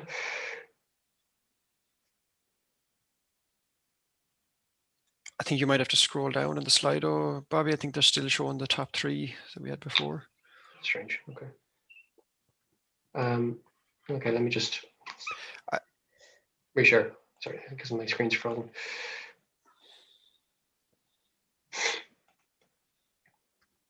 Okay, I'll just take one from Zoom here. I'm not quite sure if this is the latest one in. I don't see whether they've got support right to it. Do we see batteries playing a big role in reaching the 2030 target of 70%? How do the panel see batteries integrated into the system, and to what extent? I think we've probably addressed that in maybe the last question about the hybrid type connections as well. It's a similar approach. Yeah, and I think the 70 by 30 report that you mentioned at the start, John, kind of goes into some detail about the amount of megawatts of batteries you need in a 70% renewable electricity grid. So the answer is yes, and the exact capacity is in there if someone wants to have a look at it. Yeah. Yeah, just to maybe add a couple of comments of flavour on that. Like, I suppose the immediate pressing need, and where you're seeing a lot of batteries being installed today, is primarily around the frequency response. So it's kind of very short duration batteries to provide frequency stability services, if you like, to the system. And that's a lot of what you're seeing today. So I think the future for batteries depends a little bit on exactly where the prices go. And I suppose the cheaper they get, the more cost-effective, longer duration applications could potentially become. So that, like, if you can start providing longer duration services, like congestion management, it probably wants to be very long duration services. So you'd need extremely cheap batteries to be able to. And so when that's generator renewable side generation. Congestion management, if you like, so demand side congestion, where you've got short duration peaks of a couple of hours, batteries could be a very good fit for that, and there could be a case for their deployment there. And then I suppose at the right price, at what point do they simply earn enough in terms of providing an arbitrage service in wholesale energy markets? If they get cheap enough, will there be a strong enough investment signal there for batteries to be deployed? And I suppose deployed in that fashion, they're effectively managing the peaks and trough in pricing and providing more flexibility on the system, and that probably helps improve the efficiencies of whatever conventional plant is left on the system, and that kind of, let's say, brings the total energy cost to consumers over the course of a year down. So like it's there was a number in the report as to what we thought would be about the right amount, but there's a lot of market dynamics at play to see exactly how that evolves and precisely what use cases batteries can be most effective in addressing. So that's maybe just a little bit more context on the batteries from my side. Okay, thanks, Paul.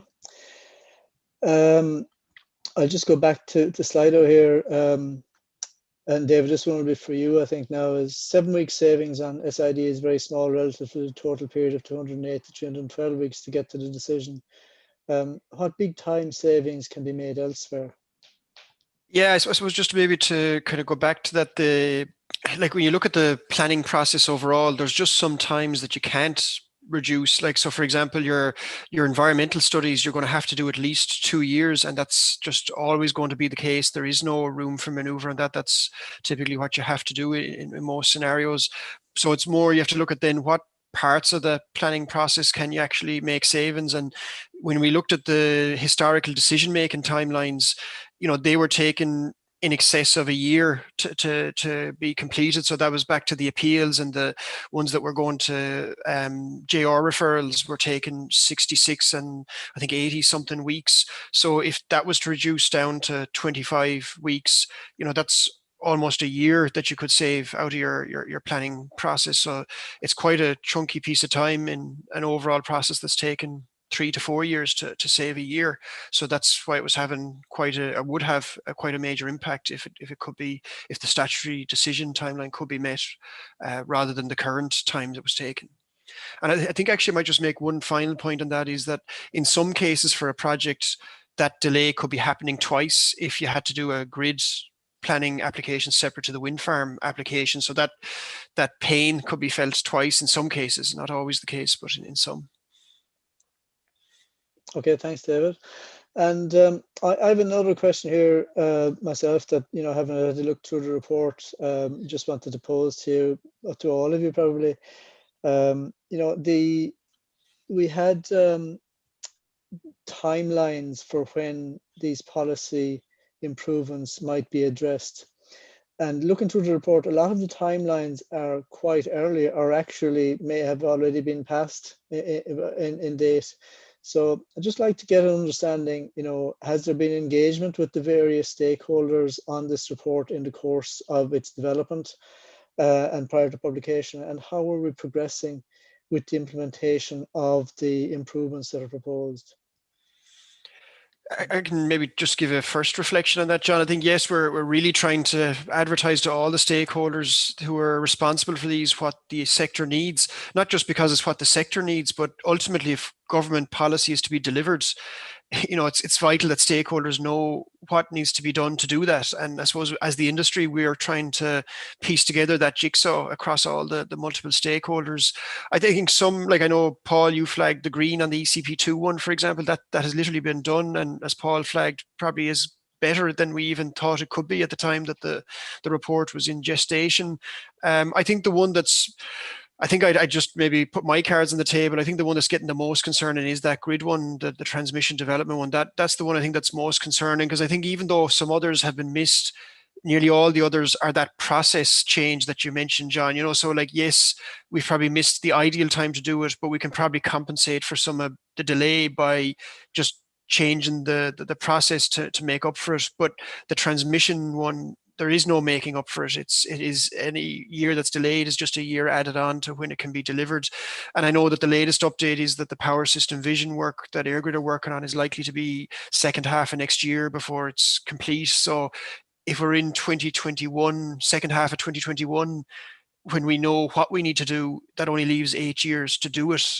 And again, looking at the lifetimes to develop infrastructure, not just wind that takes a decade, but grid can take multiple decades at times. So that's I suppose that's the one that's the real, there is no making up for it. If it's not there, the infrastructure can't be accommodated in another way. So that's the one I think that we're really struggling to meet. Yeah, to be honest, nothing much to add to that, David. It's exactly as you say. Like on many of the ones where we're a little bit late, like, not to oversimplify it, but and well, this is oversimplifying it, but a lot of it is writing stuff down on a piece of paper. And if the right people write down the right things, and it solves a lot of those problems. You'd like to be further along than we are on seeing that transmission system development plan start to come together. Like I think people are working hard on it, but yeah, we're not where we need to be, and we need to really work hard to bring that forward as quickly as possible. Like I'm not sure actually, David, it's not my job maybe to be asking questions, but I'm not sure if you'd heard whether a consultation process, so that at least we'll get to see what EirGrid are starting, like where they're starting to land in terms of their views, whether that might come in advance of, say, finalizing the plan. So maybe that might come a little sooner and might start sending some positive signals. But it's really, really urgent that gets done and done well and done right. Yeah, no, I think towards the start of next year, Paul, we'll hopefully get some insights into what let's say it'll be a consultation process for people to feed into it. But then of course that'll have to be run and feedback gathered and then finalized. I think is second half of next year. So that's a big challenge to try and then deliver that infrastructure. And let's say what is a very short time horizon, for infrastructure to be delivered. Yeah, like what you'd hope is that I suppose that in formulating the long-term strategic plan to solve the big problems, that in parallel you'd hope that EirGrid are already working on maybe some of the quicker wins. Now I've no special insights on that at the moment, but it's really going to be important that we're making a lot of progress in that quickly in the next year or two. So. Could I ask, is it fair to say at this stage, that I presume this to be the case, but that there is very constructive engagement by the key stakeholders, given what's involved here and the targets that we have? Yeah, no, I think so. I think one thing we definitely have, which is great, is the aligned ambition that everyone is now trying to deliver 70% renewable electricity. That's EirGrid strategy, it's government strategy, it's industry strategy, it's climate action plans strategy. So the whole system, I think, is very aligned in what it's trying to do. But I think it's just the scale of what we need to do. Again, going back to, we're starting from being number one in the world from onshore wind, and we're trying to do twice as much again. So it's just that the challenge is so big that makes it a difficult one.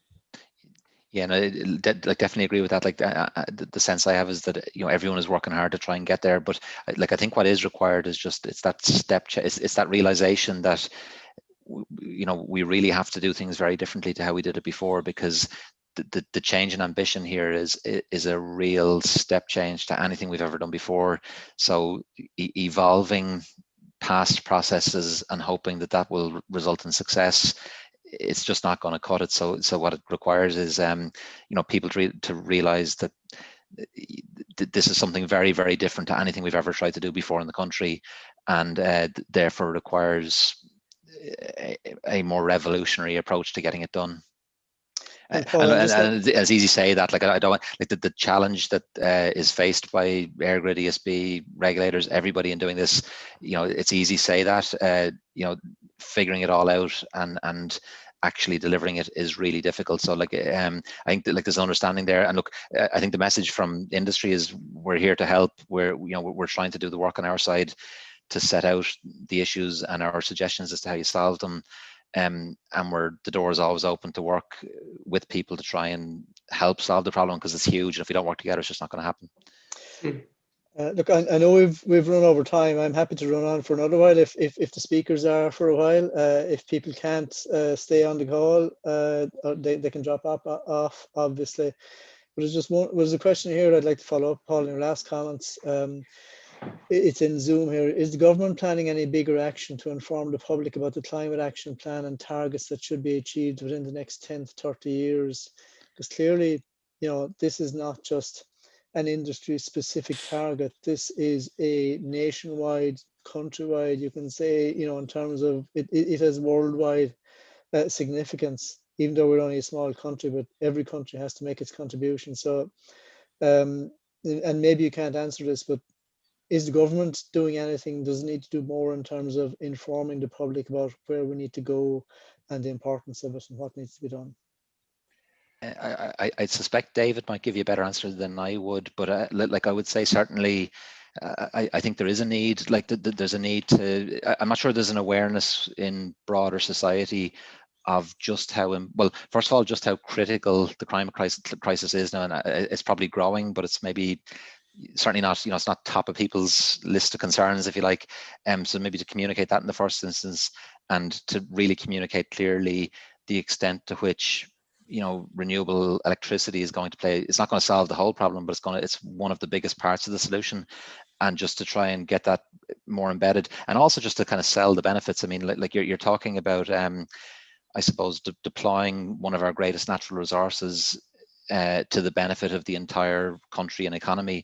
So I certainly think there's more that could be done in that space, to just sell that, or to communicate that message, more effectively, and really just get it out there. But I'm not sure, David, you might have No, I'm not aware of any, let's say, campaign, but I think I could absolutely say that I think it's needed. And I think of what is needed, I think it's COVID-style communication that's needed. Like, ultimately, we're talking about something that is the most significant global challenge humanity is likely to face in the coming decades.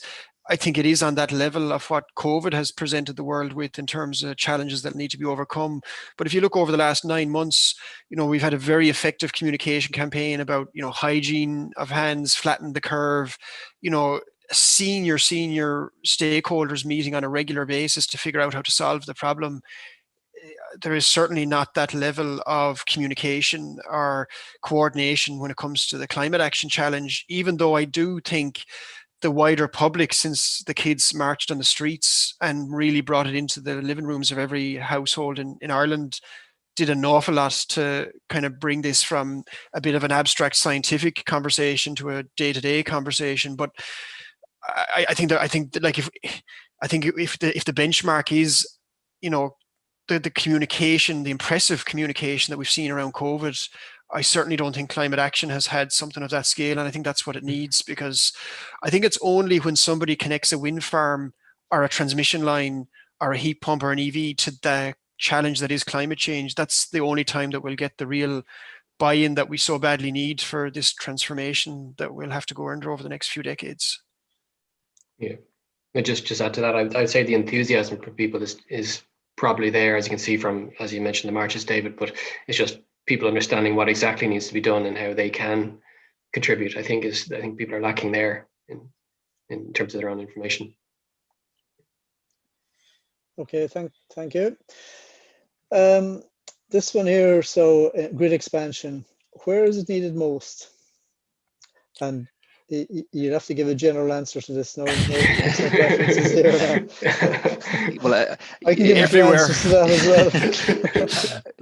well. I'll have a crack at that. Like, I mean, like you can see obviously from that heat map that there are parts of the country that are already excessively congested. So you'd almost say that's a problem that's already happened, and you almost need to, before you add any more capacity, there's a need there to just fix the problem that exists for the capacity that's there already. So there's a really, really strong need clearly across the Northwest to do more to create transmission capacity in that area.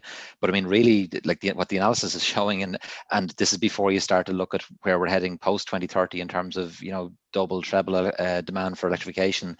You know, when you even just when you look at the 2030 context, you know, all of the capacity that's there in, say, the Midlands, the Southeast, and possibly Southwest as well. I mean, Southwest is relatively strong, but you know, an awful lot of that is going to get used pretty quickly here with the you know, if we build 2 to 2.5 more gigawatts, pretty much whatever's there is used up. So, you know, it's kind of everywhere.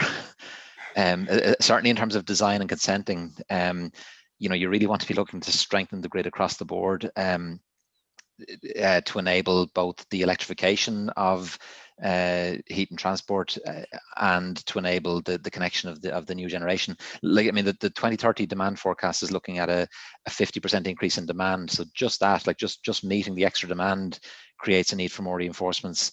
And then you're looking at putting in, you know, double the amount of renewables that exists on the system today. It's actually treble what's on today, so double more, if you like, that's going to be added in the next 10 years. You know, that's just creating needs really all over the grid. So if you're saying where's it needed most, I would say right now today it's probably the Northwest, but there are needs arising across the system.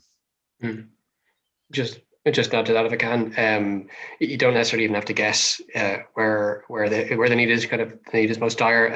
So EirGrid actually run like very detailed studies in part of their tomorrow's energy scenarios on the grid and the kind of future needs of the grid. And yeah, they've identified. You could read the report. They've identified kind of need for future grid capacity in all areas of the grid, but more specifically, like as Paul mentioned, the Northwest, the East Coast, with lots of offshore connecting. So that's a very detailed analysis in terms of power system flows, line flows, things like that. So there is the work there that shows you where the need is. Okay, thank you.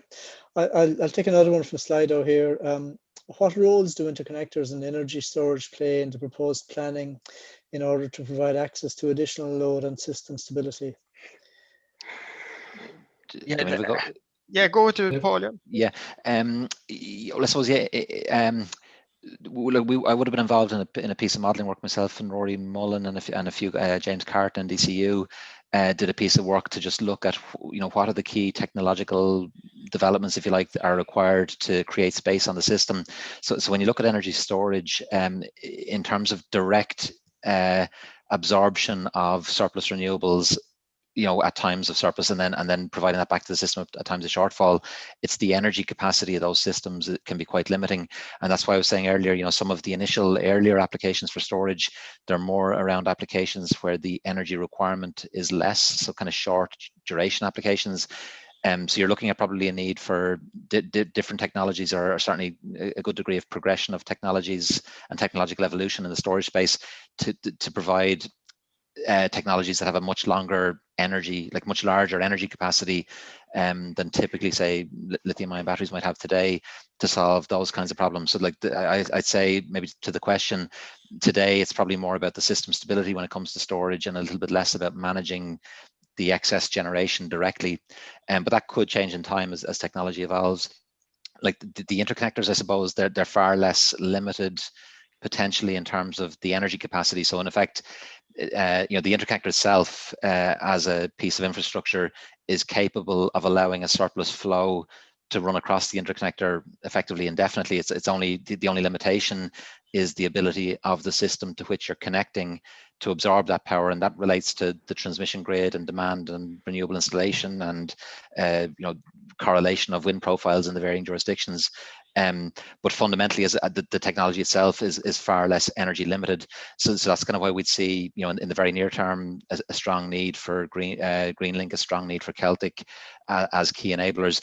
And the other benefit of the interconnectors as well is obviously those interconnectors enable the flows in both directions. So in terms of trying to manage capacity adequacy at times when the wind isn't blowing so strong, the interconnectors have an ability to help to manage that. So I'd say there's a role for both for sure.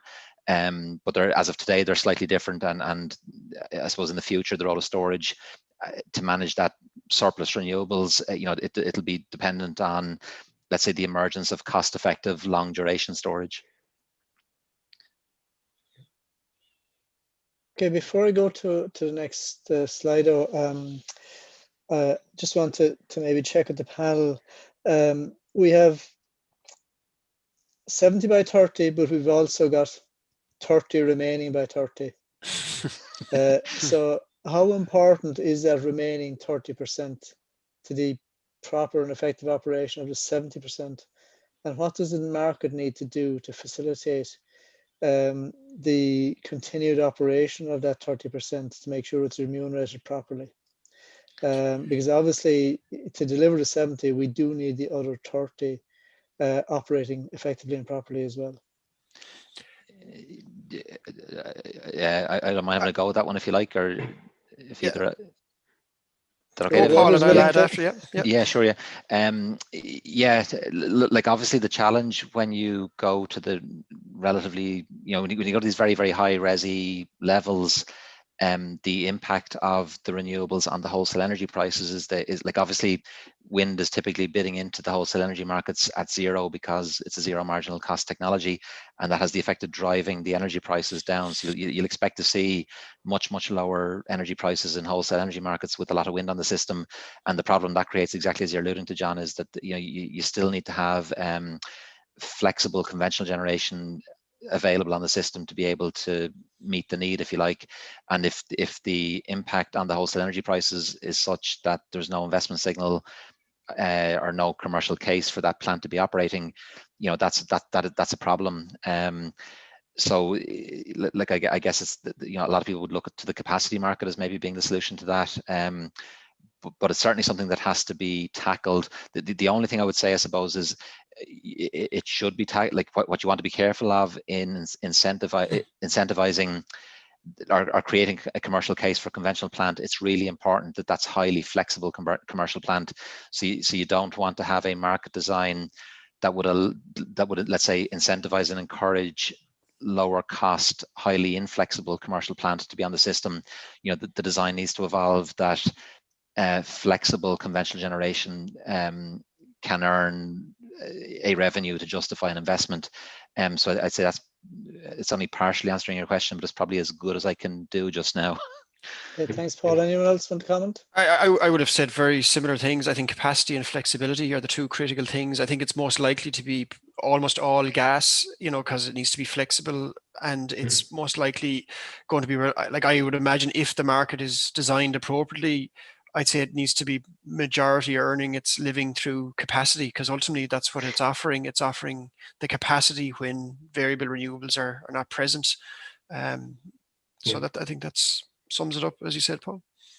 Yeah, and just to echo Paul's point, like put in the context of what the system is going to need to do by 2030 in order to achieve 70% resi efficiently, it needs to operate at effectively 100% SNSP at times. So all our renewables all our electricity come from renewables at any one time, and that means, as Paul says, you have to have plant that are flexible, that can shut down at those times, that can come on when they need to provide services or energy when they are required, but can't be essentially base load all the time. Okay, thanks, Bobby. And I think that's a good lead in to the next question on Slido. If we take the government's target of 8.2 gigawatts onshore, Oops. I think I'll feel that I think it was saying that it would add up to more than 70%. I think that was what the... Yeah. Well, I think it was saying, actually, should we be looking at a more ambitious target for 2030 than we already have, given that we were going to be carbon neutral in the 30s. Now, I think that's not actually what our target is. Our target is to be carbon neutral by 2050. But I suppose the question is still relevant in terms of, are we being ambitious enough with our 70 by 30 target? Should it be greater than that? I think it should be. Like, I think we're going to need to get there as fast as we can, but as I think if you work backwards from 2050 at carbon neutrality, like I think the power system is going to have to be the backbone of that for heat and transport. So you're going to need a 100% res E power system, I think, by the latest mid 2030s at some point. And again, it's kind of back to the lifetime of infrastructure. 10, 15 years is tomorrow, so I think certainly it should be top of mind anyway. Yeah, like I certainly think, yeah, all key stakeholders should be working towards the idea that, not that long after 2030, we'll be looking at something close to 100% resi net, and we should be kind of planning and organizing ourselves on that basis. That it's like, as I say, it was probably the point I was making in the presentation was, I think a mistake that was made when the 40% target was there is it was very much perceived by everybody as the finish line, like that's the target, but it was a finish line. You get to 2040 and job done. And because the 70% target was only set almost as the 2040 target was being met, it's really only at that point then that you start planning for 70%. And if some of the solutions to that take 15 years, well, you've a big challenge in front of you. So I think, like, you don't need to be a genius if you look around Europe, you look around globally, the global direction of travel in terms of decarbonisation. We're very much moving towards fully decarbonizing, and as David said, like, and it's like there's analysis that we're commissioning at the moment looking at this, but that's very much pointing to a need for a huge amount of electrification and full decarbonisation of the power system really as quickly as possible. And actually, I'm going to go slightly off topic here, but it was something that I hadn't really given much thought to, but Paul Dean in UCC was just presenting to a group of us not that long ago, and he was talking about the importance of the journey when you're looking at trying to get to 2050, and the value of early action compared to later action, because, like, effectively what you have when it comes to carbon emissions is a cumulative budget. So if you want to keep the temperature within a certain bound, then in total you can't let the emissions go above a certain level.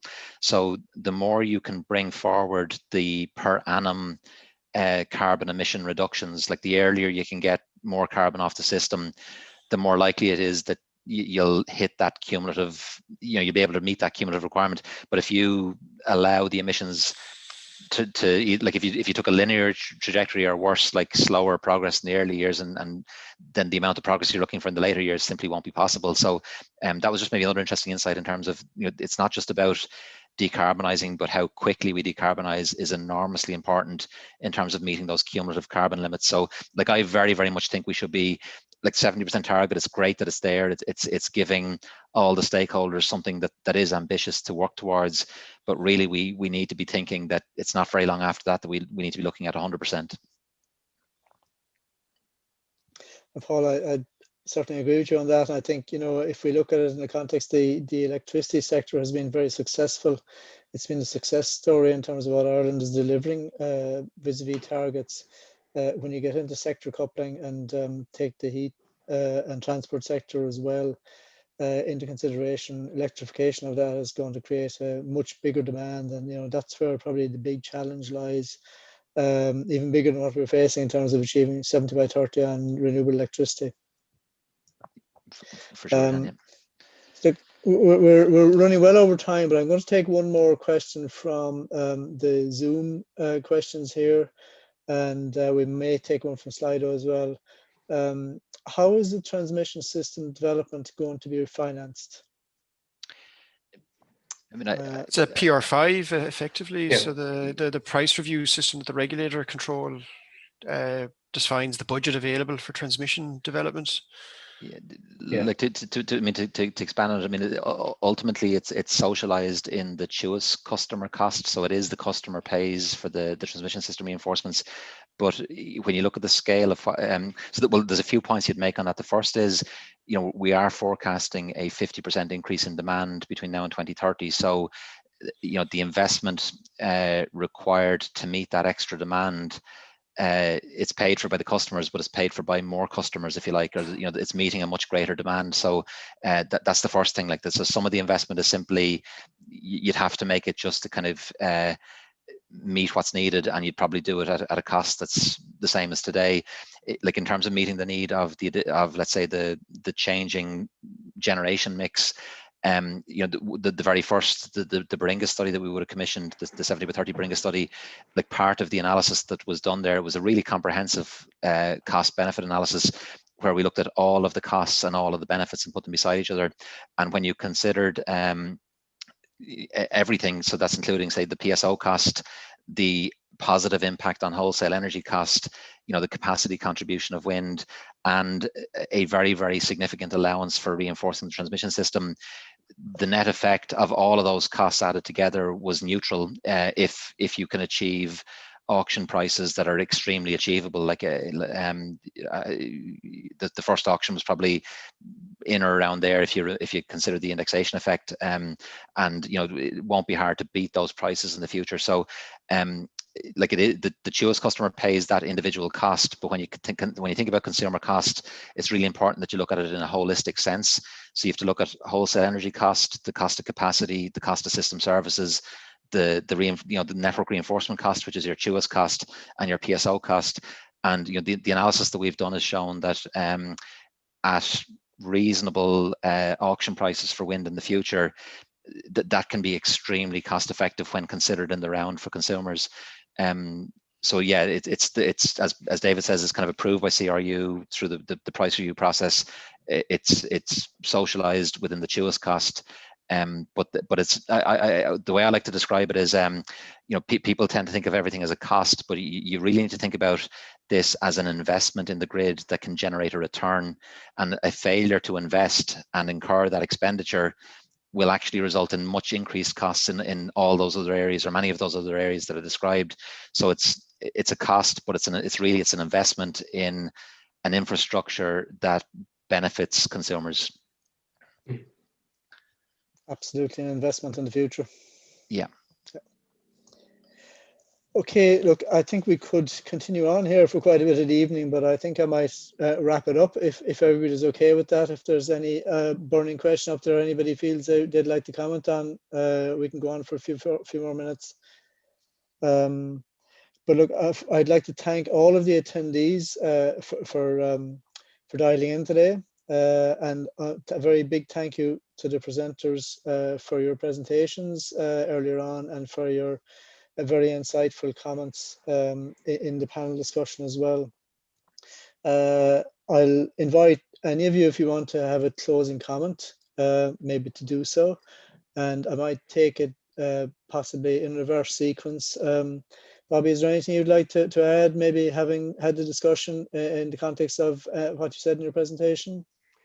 Yeah, I'll certainly let David and Paul take on the grid and planning, but just from the RES perspective, I think it was kind of reflected in, as people don't really see it as a challenge, because we had RES 1, which is quite successful, and there certainly are going to be further auctions over the next 5 years. It's just ensuring that there is sufficient annual route to market for onshore wind. But I think that is something that I think we can see progressing to RES, at least once we get clarity on timelines, hopefully early next year.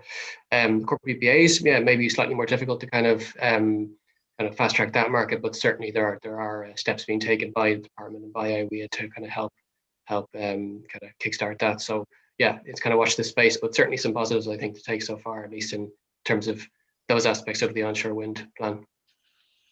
Okay, thank you, Bobby. Paul, do you want to? Yeah, maybe from my side, I mean, like we've probably spoken a lot today about the challenges, the difficulties, et cetera, that we face. But the other maybe reflection I'd have is it's an incredibly exciting time to be working in this industry. Like the amount of change that we are going to see in the next 10, 15, 20 years is just going to be phenomenal. And I suppose just look, it's a privilege to work in the industry. Like myself, David, and Bobby are kind of here today, but the amount of people working behind the scenes to kind of figure all this stuff out and set out the vision, set out the implementation plan, and working day and night to deliver on it, it's just phenomenal. And so, like, we do spend a lot of time kind of talking about, all the difficulties and all the challenges, but it's an exciting time to work in this business. And I think we'd hopefully, speaking for us all, that, very much looking forward to taking it on. And, to imagine in 10 years time, if we can look at a system where 70% and I think more ideally, of all of our power being met by renewables, that's going to be some place to be. And yeah, maybe that's just to leave on a kind of a positive reflection. I think that Thank you, sums it Paul. up very well, Paul. And just to say thanks very much, John, for hosting today, and to Board Mona for hosting the seminar. I think it's been great. Thanks. Thank you very much, David. And look, I have a few closing points I'd like to make myself. Again, thanks to all the presenters and speakers. I think an excellent session, and just demonstrates, and as I said earlier, I think it's how quickly this type of report and policy improvements are being highlighted so early in the decade. You know, it gives us a good opportunity of achieving our targets, and certainly a message that I have picked up from this session and going through the report as well. And knowing what is in the pipeline from a variety of developers, including my own organization, is that the industry can deliver the 2030 onshore targets. And furthermore to that, I think, you know, onshore wind can continue to deliver beyond 2030 and into the following decade, when we need to get even higher levels of penetration. I think it's clear, look, that different capacity and temporal impacts arise from the policy improvements that are included in the report, but they have to be seen as a coherent package. Implementing one or two on their own just doesn't have the effect. They reinforce each other, and you know, the whole is greater than the sum of the parts. So I think, you know, this has to be looked at in the context of deliver all these, implement these, and we will reach our targets, or at least we will have the best chance possible of reaching our targets. I think, again, to highlight a point I made earlier, while, you know, the route to market actually has the biggest impact on the capacity can be delivered, I think a focus has to be retained on that to make sure that there's no slippage there, and that it will contribute to us achieving the targets. But the grid infrastructure is actually the hardware, and it's the biggest challenge. And it's something I think that all of us as an industry, and indeed all stakeholders, have to be very mindful of and creative in terms of how we make sure we deliver the infrastructure to ensure the targets can be met for 2030 and beyond, because it is looking beyond 2030 as well as actually reaching the 2030 targets. So maybe on that, I will close off the session. Thank you very much to IWEA for the opportunity to support this. I think it's been an excellent example of what can be done within the industry and informing the industry. And and the last word I would like to say on this is, look, I know David, yourself, and Paul in particular, in terms of contributing to setting or getting the 70% target into policy. There was a huge amount of work and thought and leadership in doing that, and a lot of hard work as well by all of the people who contributed to the report. So I'd like to thank on behalf of the industry and congratulate them on doing such good work to drive the industry forward. And we look forward to those committed and passionate people to continue to work to deliver for 2030 and beyond.